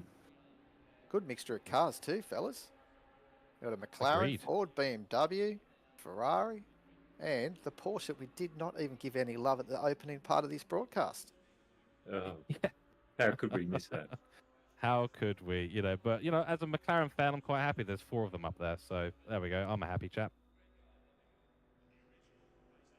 But nonetheless, we digress. We're going to have a break from the qualifying for just a little while. That is to get the servers all set up, get everything ready for the top 10 shootout. I believe we'll be continuing the broadcast, so we will have a chat about the top 10, how that's played out, how the conditions have maybe affected things out there. Interestingly, Herbert, Sector 2 and Sector 3, purple, but Maloney was the one who got such a good Sector 1, and that is a Sector 1 that is, it's an absolute monster. If the 422 McLaren there and Herbert had managed to get just a little bit of a better run, even just a tiny bit, 0.005 of a second, bear in mind, in that Sector 1, which wouldn't have put him anywhere close to purple, that would have been it for pole position right there.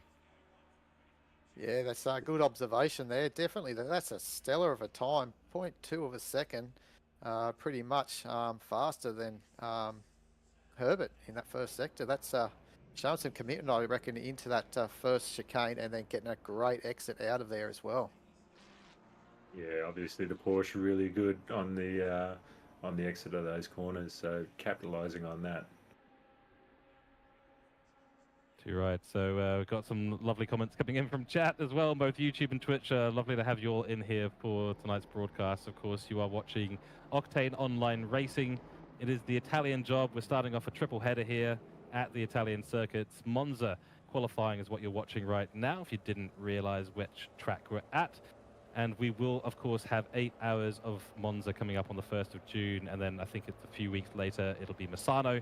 And then rounding out the Italian job will be Imola. So it's going to be a good series of racing all the way through. So stay tuned, hit that like and subscribe button, and give us a bit of love as well. That's fantastic. But welcome into everyone, and we're looking forward to a top 10 shootout. It's going to be very intense. Do we have any initial predictions from us here in the commentary box? Well, I'm going with what Track Limits is saying in the chat here. I'm all on the train for Wells, the academy driver. He's first enduro and making his way in his first top 10 shootout. So, look, I'm just going to support him, and wherever he finishes in that top 10, mate, credit to him. I'm going to get my calculator out, and we'll punch some numbers, and it comes out Hobbs and Maloney, something about those two. Yeah, we might have guessed that one. It's it was such a close run between the two of them. 0.005 of a second. It was so close, and Herbert was just on the limit there. But having the top 5 even as close as it is, it's going to be hard to tell. And one of the things I wanted to discuss as well is only 2 hot laps. That's all you get. So you get 1 out lap while the final hot lap is happening of the driver before. Then only 2 hot laps, and we will obviously wait with bated breath to see what the conditions are going to be like out there. But if they're anything like what we've seen, we're going to see a number of invalidations throughout this top 10 shootout. If you do end up in a major accident and you have to reset to the pits, that is your shootout over. Yeah, obviously the pressure is real, the pressure is on, and the experience is really going to shine through in this top 10 shootout. Who can keep their lap tidiest and the fastest? So I believe the cars are just out at the moment, aren't they? Just doing a little bit of a rundown. Do believe so, and we'll get some confirmation, of course, in our comms chat as to exactly when this will begin. But this is pre-practice 2 right now for 10 minutes, so we've got at least 10 minutes on the clock. I think there might be a second server getting set up, and we will see, and the drivers may jump over to that, or we will the... No, in fact, it will be the server because, as you can see, there's only 10 drivers left in the lobby. Yeah, exactly. So I think that, yeah, they're just getting a bit of nerves out here. They've got that, as we said, that little break. So they're just out there, just running a few laps. You know, and as we said, Herbert, you would have seen that first sector too. And I'd say that he already knows, George, that he just needs to try and concentrate on that first and second chicane and see if he can just try and eke out that little bit of time. And as we said, that might be just enough for him. Well, that's right, and it's one of those tricky ones, isn't it? We've seen this. This is a typical thing at Monza. You try and get more speed by going into the corner faster, and it compromises you even more on the exit. That's very typical of how the Lesmos work. It feels like you can take more speed in, more speed through the apex, ride that curve just that little bit more, but it ends up coming back to bite you. And I do wonder if that, you know, combination of Della Roggia, the first chicane, very tricky in the McLarens as well to get right. Got to get the downshifts absolutely perfect. As with any of the other cars, of course, got to get it absolutely spot on to get that car slowed down to the optimum amount, then lining yourself up through that first part, onto the outside, sweeping it back in, a little bit of dab and brakes, you know, a couple of extra percent there, that's going to cost you time in that first chicane. Yeah, 100%. It's the old adage, you know, slow in, fast out. You've really got to find that and fine tune that trade-off between your entry speed to get a better exit. So I'm going to try... Big Mustang there. That's going to be a bit of a support there, I think, for the DJR retro livery. And it's going to get a bunch of screen time as well. So each car will get somewhere around 3 minutes of dedicated screen time. And so it means we'll get a good look at most of the libraries out there. Not that we haven't already. We've seen a few really, really excellent ones out there too. I'm just going to put my head down and try and figure out all the team names behind our top 10 shootout right now so that we can get that absolutely spot on for these top 10 teams. Just while George is doing that, I just want to address an important point here. Like this is a top 10 shootout. The pressure's going to be on, and invalidations are going to be probably a make or break for this session. Now, I've been brushing up today on my commentators' curses. So, Neil, what's your power when it comes to commentators' curses? Oh, as soon as I basically comment about how good a guy is going through a corner, and next thing you know, it's either that corner or the next corner, off he goes. And I think I might have even done that last night as well at Laguna Seca once or twice. But look, I'm trying not to put any mockeries on anyone, but I'm looking at that BMW of Hobbs and Karuden, and they weren't that far off the pace either. He was pretty fast in that first sector. We've been talking about that first sector, and the middle sector was the part that he got caught out on a little bit. And his final sector, I think he was the second fastest in that final sector, other than Herbert, who's in second position. So keep an eye out on the seventh man out on track, which will be Hobbs. So actually eighth car out on track, sorry, in that BMW. Yeah, JC is in the chat saying that you were on fire last night. So a few predictions and a few curses. So you know, yeah, definitely. I tell you, I didn't believe in the commentator's curse until I was commentating on the shootout for a round at Valencia, I believe it was, and you know, we were riding on board, and I was talking through the lap, and I just in a moment I sort of said, I don't know where the braking point is for this corner, and the driver, I can't remember who it was, pardon me, but they missed the braking point and they went off. So you think about it, the stream takes about 2 seconds after it happens to get to us, and then we talk about it, and then it still takes another 5 seconds to get onto YouTube or something. So it's amazing that, you know, our thoughts can travel backwards in times and affect the drivers on the track. So 100%. I always say it's a myth. It's a myth. It can't be true, but it's amazing how even in real life you see it. In real life, commentators start talking someone up and bang, off they go. So it happens to the best of everyone. superstitions are quantum. Let's put it that way. It's not describable by the laws of nature, and it's a real odd one because, and I've had similar experience to both you guys. It's just when you feel like you're complimenting someone and they go and do the exact opposite, or you cause them to do the exact opposite. Interpretation will be dependent on what you believe and how superstitious you are. Us commentators are all rather superstitious about it, and I do tend to try and underplay comments if I possibly can, but then it doesn't feel fair to the driver when they've done a good job and you don't say something nice about what they've done, right? So it's sort of caught between a rock and a hard place. If you're a commentator, you will eventually curse someone, and some are luckier than others. Yeah, and it's one of those things, isn't it? Once you say it and then you just see it with your own eyes, it's like you take a big breath and you can't say anything. It's just like, oh no. And it's always your colleague that always tells you, oh, there's the curse. I think it's a bit like the laws of thermodynamics. You can't win, you'll never break even, you'll always lose, and that there'll always be a curse. I think we need to have a new intro video at Octane Online Racing. It's the commentator's disclaimer, and it excuses all mispronunciations of names, all curses applied, and all weather inflicted by certain commentators who arrive on the scene. And I think we might need to do that. I'll have a chat to Mull in the background and see what we can do. We've got some comments in chat as well. Frustuck as well. I think he's saying, whoever said my last name correctly during AM Quali, he's applauding. I don't know if that was me. I don't know if that was you guys, and hopefully I pronounced it right there once again, but we'll see. And we've also had a raid in Twitch as well, so thank you very much for the raiding party of 18 coming in. Welcome to Octane Online Racing. And we are just waiting at the moment for our top 10 shootout to begin. And the top 10 shootout is going to be an interesting one. We've had a 60 minutes of qualifying split up into 3 sections. 20 minutes for the AM, 20 minutes for the Pro-Am, and 20 minutes for the Pros. And the top 10 out of all of them, which did include 2 Pro-Am teams and 1 AM team, will be joining us in the top 10 shootout, where they will have 1 out lap and 2 hot laps, and it looks like we are just about to get going. So take a look at this little hype video for PoMobile and Octane Online Racing. We'll be back with you in just a moment.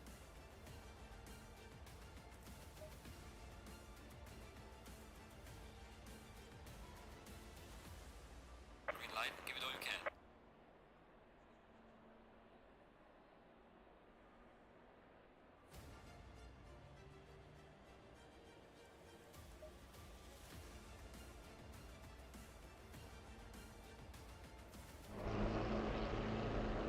So we are back, and the top 10 shootout does now begin, and this is where things get really exciting for us in the commentary box and for you at home. And all the drivers in the top 10 shootout, well, most of them, some of them, maybe just a little bit terrified out there. Could be that they're engaging in their first top 10 shootout ever.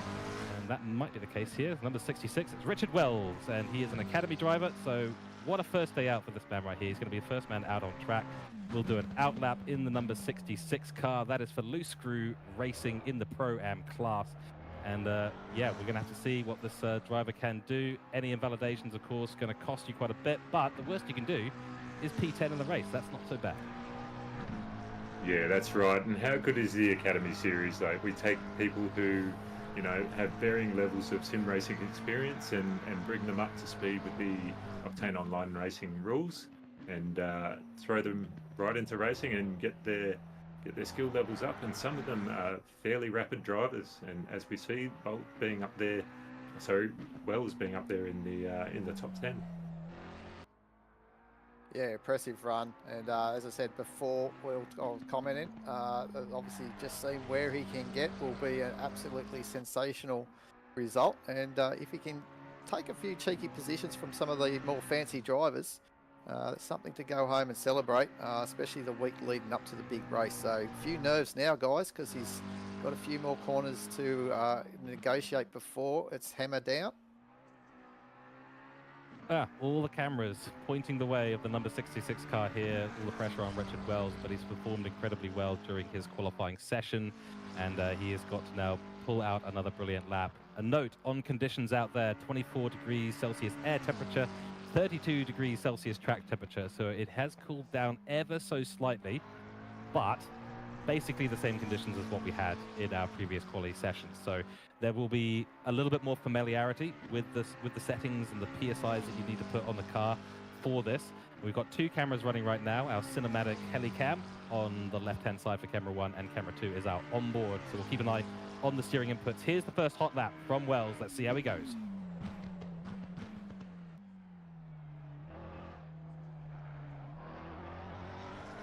So far, pretty stable through the first chicane. That's very tidy work there from Wells. He's looking to go through Curva Grande now. And keep an eye on the entry to Della Roggia. It's these first 2 chicanes that can really trip up drivers, especially when the nerves are going. You might just think you can brake that little bit extra. Now you've got to focus on getting that banker in. It's really key with only 2 hot laps. And on the brakes we go, rides the inside curb nicely. Second one, pretty nice. A little bit of a moment on the outside, though. It's going to cost him just that little bit of time. But, chaps, we've got to focus on the fact that the first hot lap has got to be a valid one. Yeah, he's been great through the first couple of chicanes. I thought he was going a bit deep into the first one, and he had that little moment in the second one. Yeah, good around the Lesmos there. A little bit bumpy, but we'll see what he can do. And as you said, keeping it valid is important, and I hope I just haven't cursed him. Yeah, that's exactly right. We don't want anything like that at all in this top 10 shootout, but nice steering inputs too, nice and precise. He's only had to correct a couple of times on this lap, so things are looking really good for Wells. And there's a bit of support, obviously, for him, so keep it going. Yeah, I think the community will rally around any driver that's able to put it up in the top 10, especially when you're not classed technically as a pro driver, and especially even so when you're straight out of the academy. So let's see what the first lap time is going to be across the line. We know approximately what we're aiming for in this. A couple of drivers getting the 46s, and for Wells, it's a 47.85. So that's not necessarily the best time, but it is a valid lap. It is a banker, and now he can go and push, knowing that he's got a time on the board. Yeah, this is where we like it next. We can see the delta now, so we've got something to gauge on. And Richie's obviously getting through there nicely this time through the opening chicane. That ripple strip, always a little bit of trouble. Feels like you don't get quite as much traction through there, but it is the fastest line. Takes a little bit of a wider line through Curva Grande. Just going to be a little bit... Let's see how he goes here. Nice and deep on the brakes. That's excellent. Gets it turned in. Found a lot of time on entry. Can he get it straight on the exit? No, it's the same issue. So he's just held a little bit too much speed into there, like he did on the first hot lap. Into Lesmo 1 we go. Right to the inside curve. A lot of curve taken there. That's not ideal. No, they're doing a sensational job just to still keep it in the delta here. And there's a little moment. Oh, dearie me. Lesmo 2. And that was a scary moment. Does keep it valid though, and he's only lost a fraction of a tenth of a second. There's potential to regain that in the Sky. In we go, double down shift into third gear. Oh, a little bit squiggly on the entry, but that's okay. Get the power down nicely, cuts the second curve beautifully there, but unfortunately it is going to be slower at this stage, so it all comes down to Alboreto at the end of the lap. Yeah, you can tell he was definitely trying to, take a few risks to get some time back, but gaining a little bit of time on entry here. Let's see how we can do it. Can he hold it, the exit? And unfortunately, it just seems he's losing a little bit of time on the exit, so no improvement there for Wells. But great first attempt anyway. Yes, really nice work there. He'll take a lot from that as well, so that's a good experience for Richie. And now we've got Graham Hill for Mozak Motorsport, is second of the McLaren. So we've obviously a few McLarens in that top 10. You mentioned that earlier, George. 4 McLarens, so they're looking good. Certainly are. I'm very happy to see the McLarens there. Mosaic Motorsport, definitely familiar with the McLaren setup. I've driven with them when they were FPS Evolve in the 24 Hours of Spa. Fantastic bunch of lads as well. They do really, really well. Graham Hill is a notoriously good qualifier, at least from my perspective. So I do expect him to maybe find some time out there. He's put it in a decent position in previous top 10 shootouts. And in the McLaren machinery, I know that he is very familiar with it. He's swerving side by side, getting that heat into the tyres as much as possible before he starts his first hot lap. And this would be an interesting one to see, because this is the first of our pro drivers to take the track in these conditions for the top 10 shootout.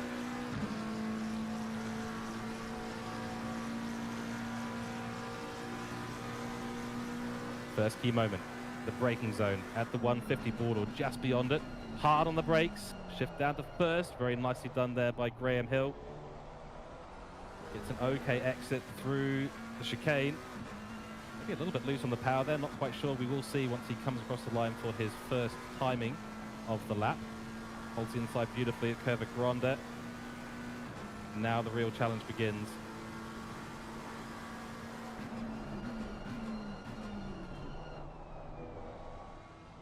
Nicely done. Oh, a little bit of a clip of the sausage on that second apex there, but fairly nicely done through there into the Lesmos one. Nicely right up to the inside curb, running out wide a little bit, braking just around the 50 board. Not using all of the inside curb there, touching a little bit of grass on exit and getting a good run down this down the straight here. Let's see, Ascari will tell the tale with the McLarens. Into the braking zone we go. Hard on the brakes at the 100 board. Double downshift to third gear. Rides the curb beautifully. Cuts it nicely. Oh, gets launched though. And that is our first proper invalidation so far. And that was a bit of a moment. So Graham Hill just took that little bit extra of the sausage curb on the last part of Ascari. That's cost him a little bit. So he'll have to go again. And now that chance at the banker has gone away from him, sadly. And it's all going to come down to this lap.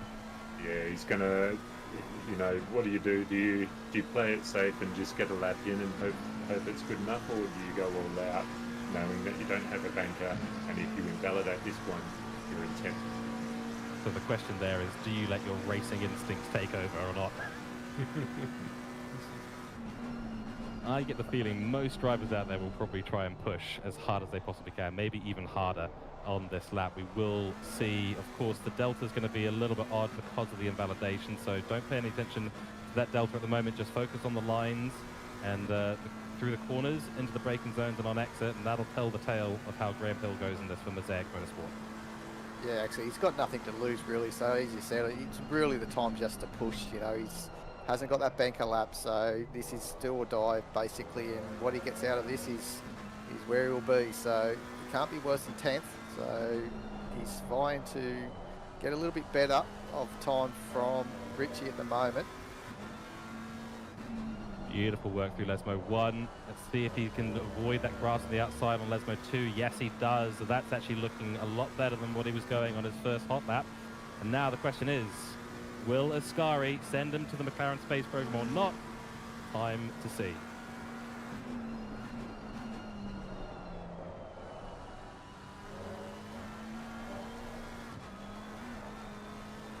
All the commentators staying very quiet there. Yeah, that's right. Beautiful, beautiful line. Everyone held their breath.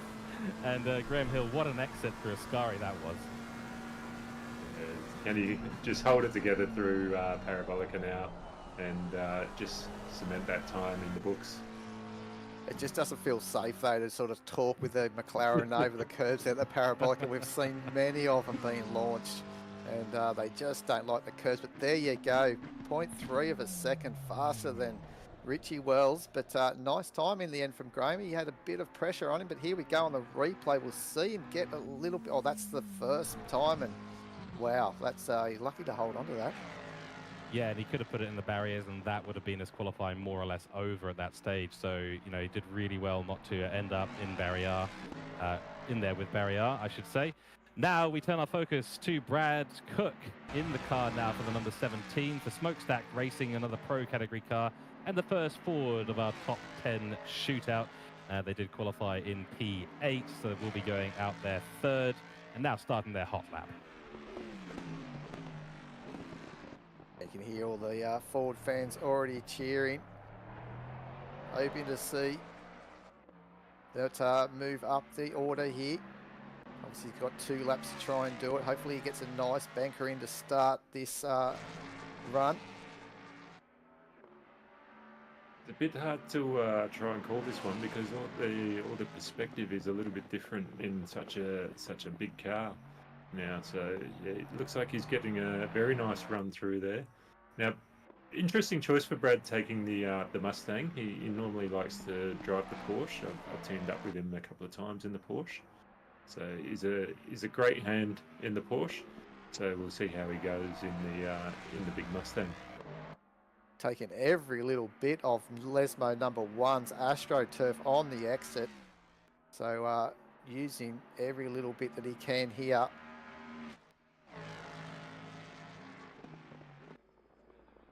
See how he rides the curbs. Oh, big bump on the exit there. I sort of thought that he was being a little bit conservative on the entry, but maybe he might have pushed it a little bit too deep. Maybe, I don't know. But big bump on the exit there. So we'll see how he goes the second time round. He might gain a little bit more time. Well, it's got to get the banker in, and that looks like well, that's an invalid time sheet I'm seeing there. Am I seeing something wrong? I might be seeing something wrong. Was that the outlap we were watching? That was actually the outlap, it looks like. Unless he invalidated. Can someone correct me in the commentary box, please? It seems the time has registered it as a 1:48. There we go. So timing screen's playing tricks on us in the commentary screen. That was a 48.1, so that does put him currently last in the qualifying right now, but already a lot of time found in turn 1. As pointed out by one of our keen-eyed viewers, turn 1 was already cooked on that first hot lap, so he will go again, and look at the amount of time that cost him. Yeah, so this is getting him back a bit more towards the ballpark figure that he's after. Can he keep that pace through the second chicane? He has been able to hold on to that, so that was great breaking into the corner and holding that speed through it. Again, taking it right out wide on the AstroTurf of Lesmo 1. Let's see how he goes. He clips the inside and again way outside, but it looks like he's been able to keep that power on, that the time is dropping. He's done well there. He's clipped the outside curve, but he's still gained time on that, so that'll put him near to a pole time. So let's see how he goes through Ascari.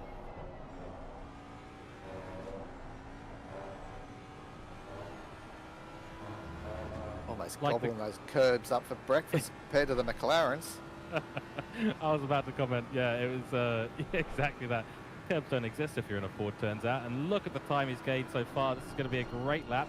Just needs to go through the final corner now. As the chat's saying, Brad Cook is cooking. He's cooking right now. Loses a little bit of time through Parabolica, but that's not going to matter too much at the moment because it's going to put him up into the provisional P1 spot in this qualifying, and a 47.442. So it's actually pretty close between Graham Hill and Brad Cook, but Smokestack Racing will take that.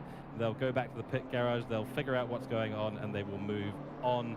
But nonetheless, now we move to the 888 BMW. It is Power Sim Sport, the 888 car. And this is going to be another interesting run here. So let's have a little look and see what the Porsches can do in amongst the field. So far has included 2 McLarens and a Ford. Well, just to note as well too, I'm just having a look at the qualifying that they did in their 20-minute session. All drivers are a little bit slower to what they had already been able to do. So Cook had done a 47.377 to qualify P8 there for this shootout. So the times are a little bit slower, so track conditions are not quite there at the moment. And of course, this is Squires on board at the moment. So this is our AM class car that made it up into P7 on the grid. So it goes out 4th in this top 10 shootout for Power Sim Sport, and they'll be stoked with this. And Squires has just got to go and replicate his success from the AM class qualifying session we've had about 45 or 50 minutes ago. And decent run so far through the Lesmos, looking pretty stable. Both cameras on screen right now, so we get to see that nice BMW livery. Exit, pretty decent so far. The timing screen will tell at the end of the lap, though. Let's see how he goes through Ascari. Yeah, that was a very nice and smooth and steady run out of the Lesmos. So coming into Ascari, taking a nice chomp out of that first apex, riding the second, and good little bump out of the second. A little bit of a bounce, so maybe if he finds a smoother line on the next time round, I dare say you'll get a bit more time out of that. But nothing to scoff at anyway. Certainly not. And we did obviously have you, Mike, commenting on the reclassification that can occur. And there is going to be, I think, as I understand it, you probably understand it a little bit better than I do. There will be a reclassification of some cars on the grid after this qualifying. It's a 47.9 for Squires, so good banker there. He's pretty close to Wells, but we'll have to find some time on this lap. He managed a 47.36 for his run into the top 10, so we'll see if he can get a bit more time out of this chicane. It's looking good.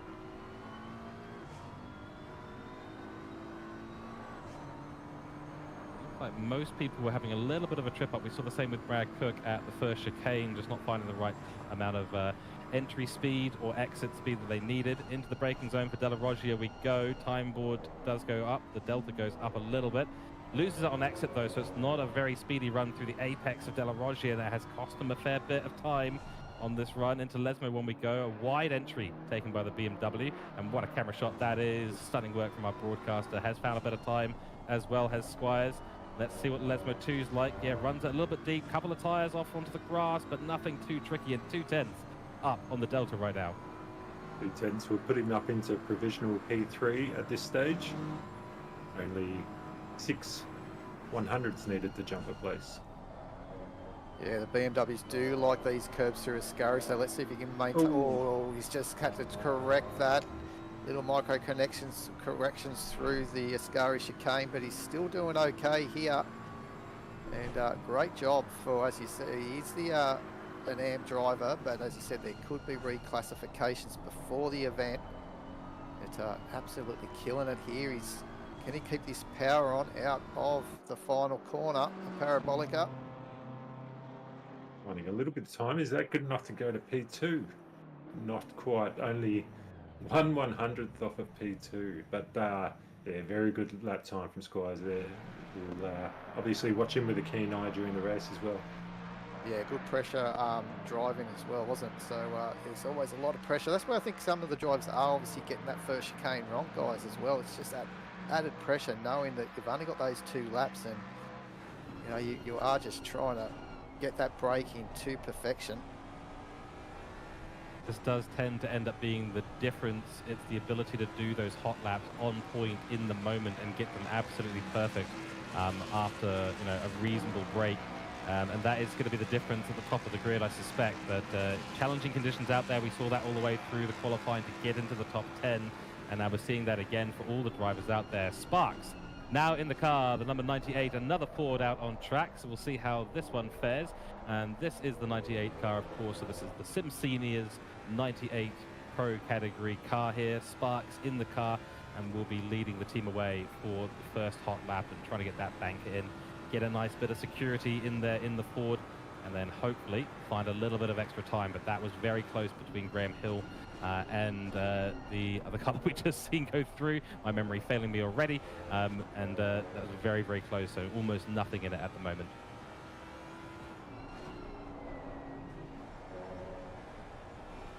It's like he's just wrestling the car into Lesmo's 1, just tipping it in. Let's see how he goes for 2, going around nicely there. Yeah, in the American style, full wrestling mode engaged, because that is how you've got to handle this Mustang. It is an absolute beast. It's wide-bodied, it's heavy, and it's got a lot of torque behind it as well. Into the braking zone we go. Big downshift there into second gear. As we saw before with Brad Cook, it's going to be eating the curbs for breakfast. Does so very nicely. Very smooth run through Ascari. So that could set him up quite nicely for the run down the back straight towards Alboreto. And it's all going to come down to Alboreto. We have seen a lot of cars take that inside apex on a really shallow line. It's costing them on exit. We'll see how Sparks does handle this. Does hold a really nice line through that. Doesn't go too wide on the exit too. So this should be a really good run for him. And let's see what kind of time he's put in as he comes across the timing screen line. 1:47.9, so it's still a quick time, but it's not the fastest time yet. Could also be the tyre pressures too, maybe. They've sort of really put in their bets on running a bit deep there. It looks like in that first chicane. Cost him a bit of time, but maybe that's what they're trying to do, is they're just getting those pressures so they're ideal for this final lap. But he's on par, but he needs to find a lot more, as we can see.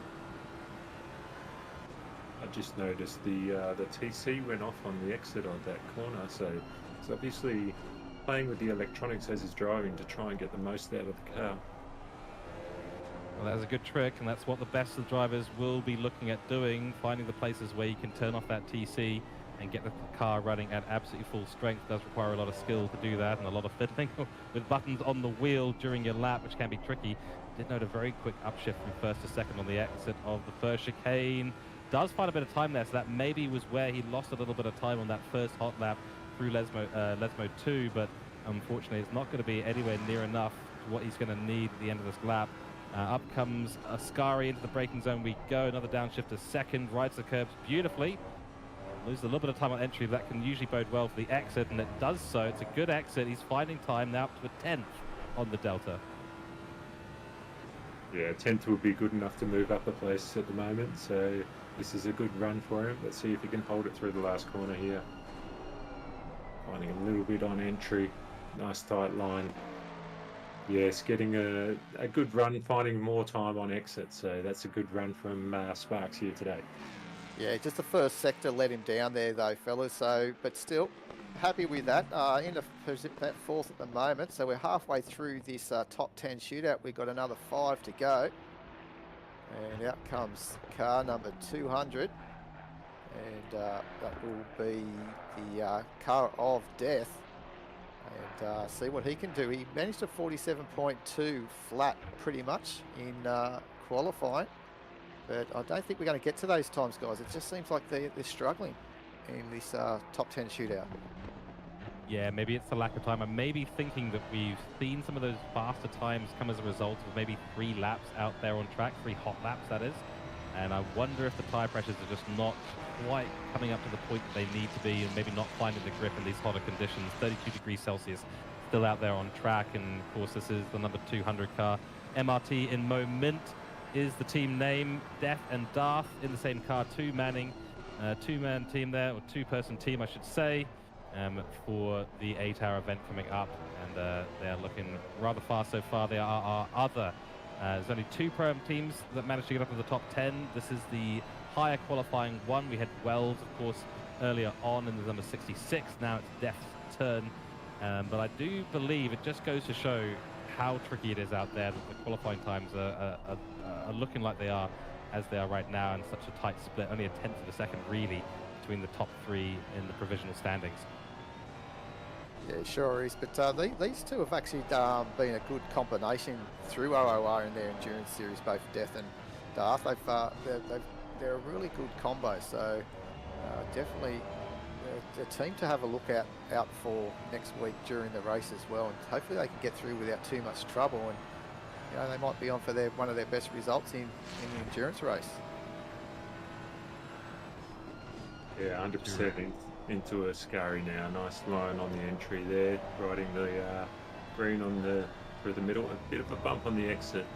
Yeah, the pairing of Death and Dark is not something that you want to be saying too often or too quickly after a few years, though. I think I've had a tongue twister in that in a commentary for an endurance race, to be honest. I have some very fun memories of having Sasha Death chase me down on track a number of times, specifically at Valencia, where every single time I came out of the pits, suddenly Death was right behind me, and it was a very intense battle. Death did end up winning, unfortunately, and taking the position away from me, but it was a good race. So that's across the line, a 47.6, so good enough for P4. That's one of the faster initial bankers that we've seen out there. So Death is really pushing in this initial part and looking to now go faster. It's a good run through the chicane. Already found a 10th under braking, a little bit lost on exit, taking that inside line now through the sweeping right-hander of Curva Grande and in towards Della Roggio we will go. We're going to stay on the onboard now for a little bit and watch the inputs as Sasha does make their way around the circuit once again for the final hot lap they will be doing, and only 0.2 of a second from that whole time. So that's a really good way to start your top 10 shootout. Yeah, not wrong about that. So that's a bit of a confidence booster for sure. Oh, look at the exit on Lesmo 1. Found another 10th. Did lose it on the exit of Della Roggio. And that's all a little bit wide there. It's going to cost a bit of time on the back straight. Down to, well, up, I should say, towards Ascari. He's still finding 2/10, so this could be good enough to put it ahead of Brad Cook in the number 17 car. And the number 200 Ferrari looking fierce at the moment. Here's Ascari. Oh, we're really squiggly on the brakes. That was a wobble, yeah. Yeah, and has lost a lot of time as a result of it as well. Oh, and that's unlucky. Death was really, you know, they had a bit of time in the pocket and they were really pushing because, you know, it's one of those situations where you've got the banker lap in now, let's just go for it. So who would have thought after the halfway and a little bit more into it that we'll have a Ford on provisional pole at this stage? Brad Cook, so that's... Could not have predicted that. That's very good to see at this stage. Well, I wouldn't put it past Cookie because he does perform under pressure very well. He's you know, he can get it up there when it matters. Just Slavey out now. That's right. So it is the KA Motorsport car, the 999.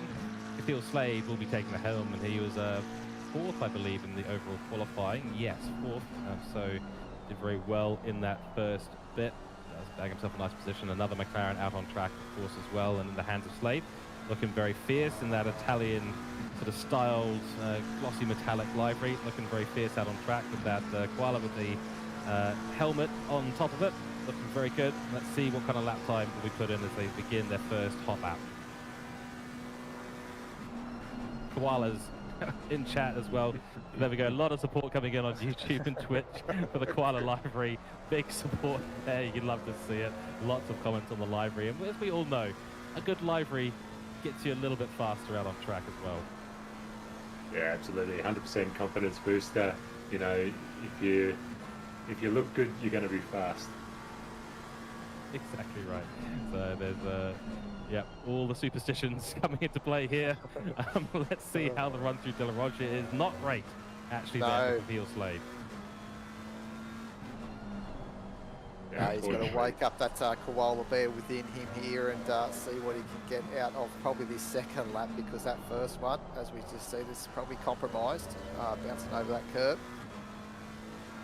I'm surprised the koala bear is the mascot of choice on the car, because I saw the names on the side of the car, and we saw an Australian flag, a Welsh flag, a Japanese flag, and there was another one. I'm not quite sure where it was. So you know, maybe we can get a reminder of where that fourth driver is from.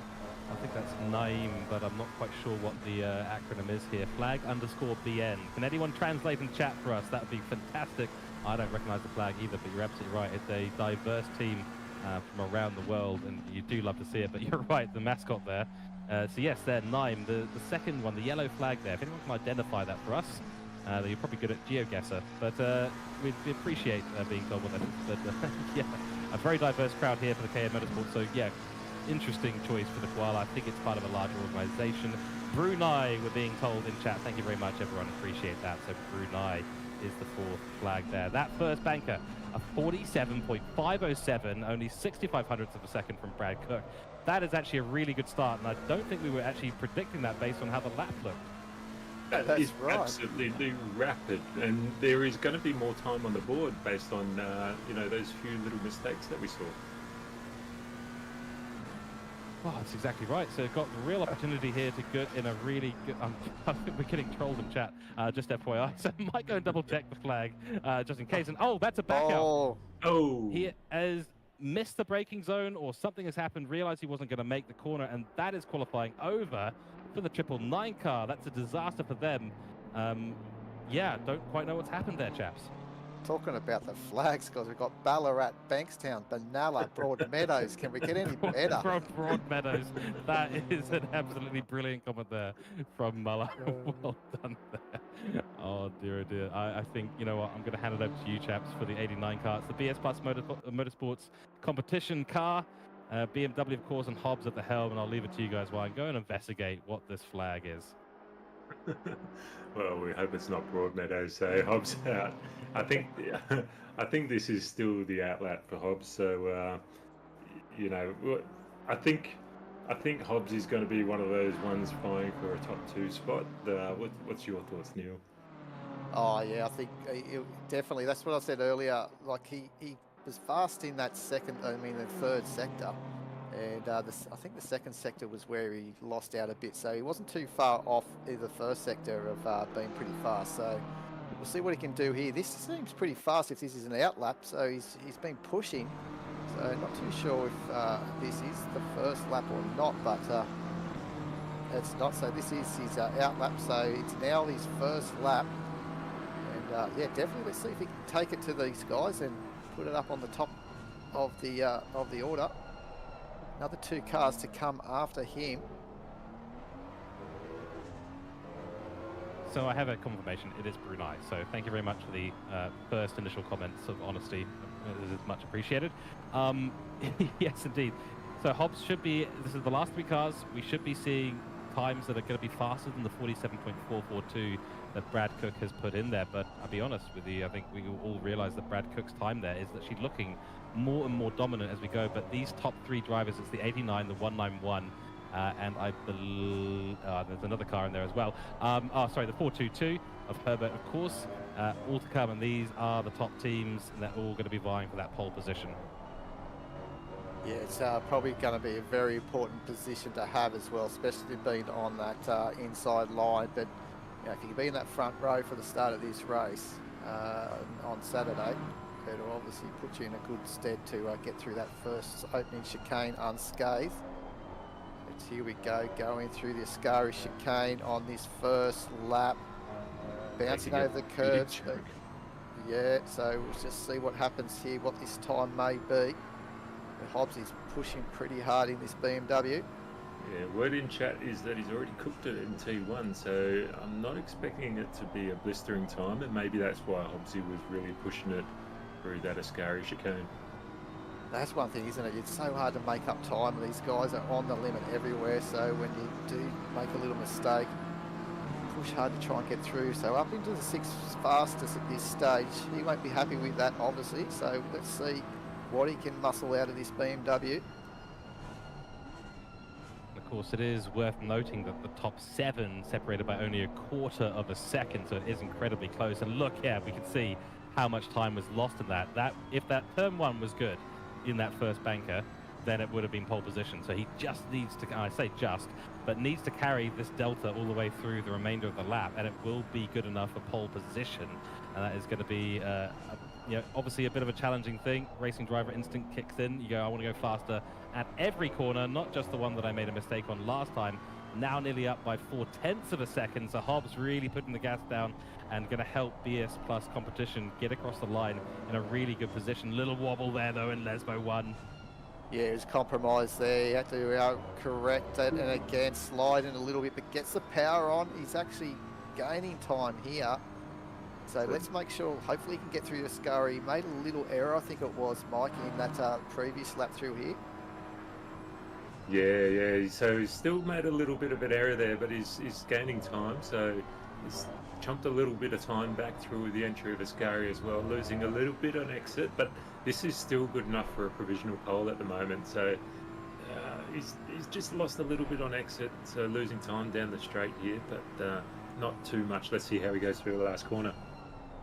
Into Parabolica we go. Nice line, but a little bit squiggly on the entry. It's a tight line, but a wide line now on exit. It's going to cost a little bit of extra tenth on the second, or hundredths, I should say, because 0.3 of a second up is going to be good enough to take provisional pole position for BS Plus competition, and they are going to be fairly happy with that. But I have to bear in mind Brad Cook's time only 0.082 of a second behind. For now, the torch gets handed over to the 422 car with Herbert in the driver's seat for Pit Viper Alpha Pro, and this is going to be an interesting lap because we are now on to the penultimate shootout. This is the second place car, was only 5/1000ths of a second behind Tom Maloney and the Peppa Pig car that took pole position in the original qualifying session. So this is going to be a key one for Herbert, and it's got a lot of work to do. I will say, guys, that turn 1 on the first bank lap has seemed to be a problem for everyone. Yeah, I think you put that down to nerves and a bit of pressure, I think. Yeah, 100%. Absolutely right. Everyone's trying to push it and get a good banker in, not just a banker, but a good banker, and just might be overcooking a little bit too much on that first lap.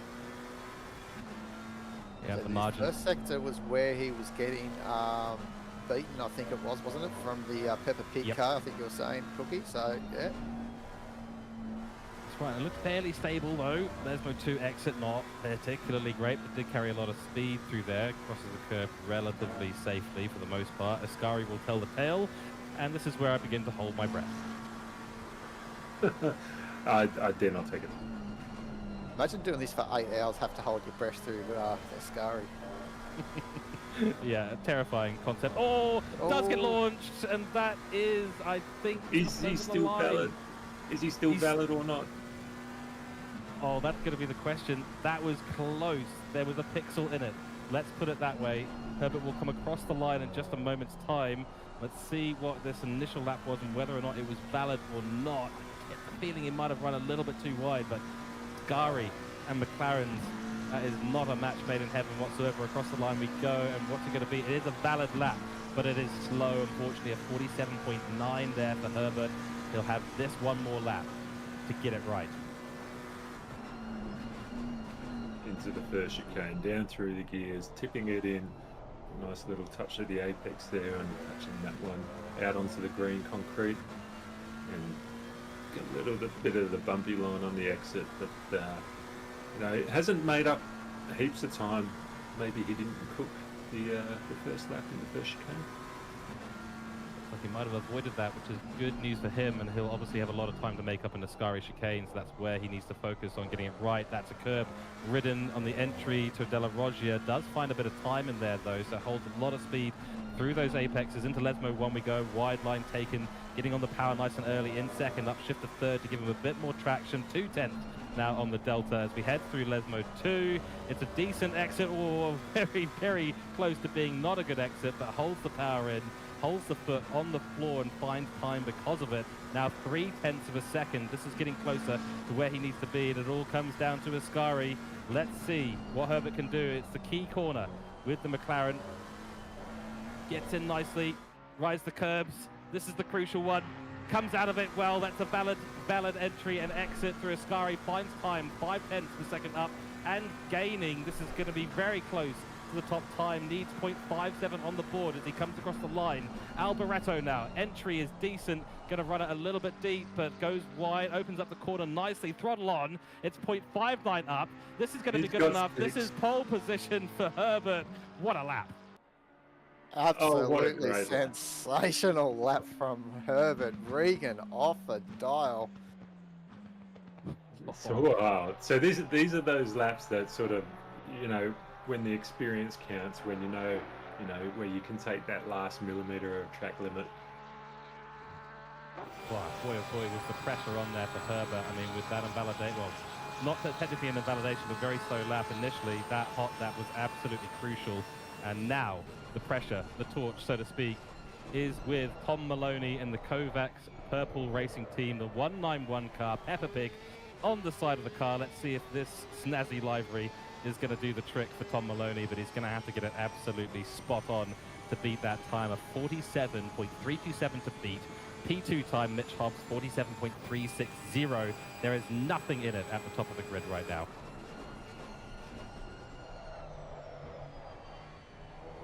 Oh, it looked like he messed that one up a little bit, or is it just my angles? I think the car wanted to go around a little bit as he was breaking through that first apex. Yeah, it could have been. There was a bit of dust kicking up on exit there, so maybe it was a little bit, but to these drivers are definitely pushing hard in the first out lap. It's been very difficult for the drivers to actually get a decent time in, but we'll see what we can see here from his Peppa Pig car. Everything's looking good at this stage for him to have a good run through Ascari. Oh, it looks like he's kept that power on. This hopefully will be a time that we'll see him up into that top 4, so it'll give him a good run for his final lap. nice and tight through the first part of the corner. Getting good power on for the exit. We'll see what that first lap time is, and see where he lands at. Yeah, those mistakes. Yeah, those mistakes have put him up only to 9. So there's a bit of room for improvement. So 0.455. So we'll see how much time he can gain back through the other chicane. And geez, 3/10 there nearly already. So maybe he's another one who's come a cropper on the first chicane on the first lap. Does appear to be the case, and the pressure is on now with that lap. Was nearly 0.5 of a second down on the top time, so it's going to have to be an absolutely mega lap. The pressure right back on, and Tom Maloney's going to have to deal with it, take it in his stride, and pull out a brilliant lap. And that looks relatively good there through Della Roggia. Has found a bit of time. 0.3 now up on his time. Into Lesmo we go. A little bit squiggly on the entry. Misses the apex there, but does get the power down nicely. Still finding fractions of a second out on track, but it might be enough. It's what he needs to do. Oh, beautiful exit, but doesn't lose any real significant time on the exit. 191 car needs 0.45 on the books, at 0.09 more than he's got right now. Ascari exit was very, very squiggly, and this is going to be the key corner here because his Parabolica last lap out was beautiful. He's found time on entry. There's the camera shot that we absolutely love. 0.45, 0.46, 7, 8, 9. He's in the ballpark now, guys. He's in the ballpark. 0.5 of a second. It's all going to come down to Alboreto as we see the final lap for the top 10 shootout. Tom Maloney will come into the Parabolica for the last time out on track. He's found time on entry. He runs it wide, power down. He's going for it. He's lost a little bit of the rear end there, though. He's lost a little bit, but it's not going to be enough. It's going to be pole position, it looks like, for Tom Maloney. And Kovacs Purple, go P1. What a lap there from Tom Maloney. Handles the pressure like a champion. Great lap. He was in the ballpark, but I think he grabbed the ball and just ran away with it. That was a real great lap, and you know, nailing the exit of Ascari when it mattered. I think, yeah, when they get through that first chicane on that second time lap, and they can see that delta, all those drivers that have done well in that second lap has been 0.2, 0.3 second up out of there, and that will bring a big smile on their face. And I think you're right, George. They know where they're doing good, so that's an awesome job. What a top 10 shootout we have just had then. I mean, there was a tenth and a bit between the top four there, so there was nothing in it. Track temperature playing havoc with the PSIs and the temperatures, which caused the drivers to have to adjust their driving style at a track like this. Very tricky, but what a couple of end laps we had there from Herbert and Maloney to really round things out for our first qualifying of the Italian job triple header. Monza, 8 hours coming up on the 1st of June, and it's going to be set for a brilliant, brilliant race. 8 hours of racing. It's going to be excellent around here with the setup we've got on the grid.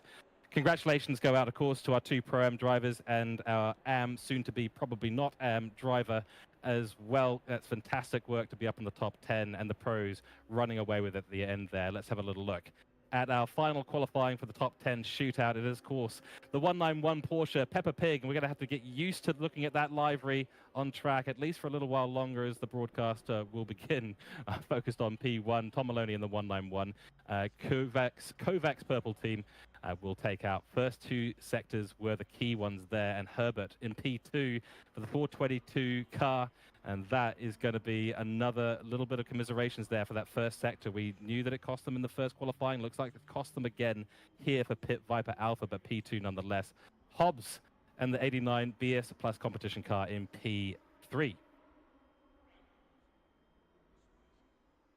Yeah, that's it. And then we've obviously got the Ford Mustang for all their fans. He had the provisional pole until those top 3 came out. So it was 7 runners already done, and he was still found himself on pole position, Brad Cook. So yeah, that's a result that he'll be very happy to take home in 4th position. And then Slady in 5th.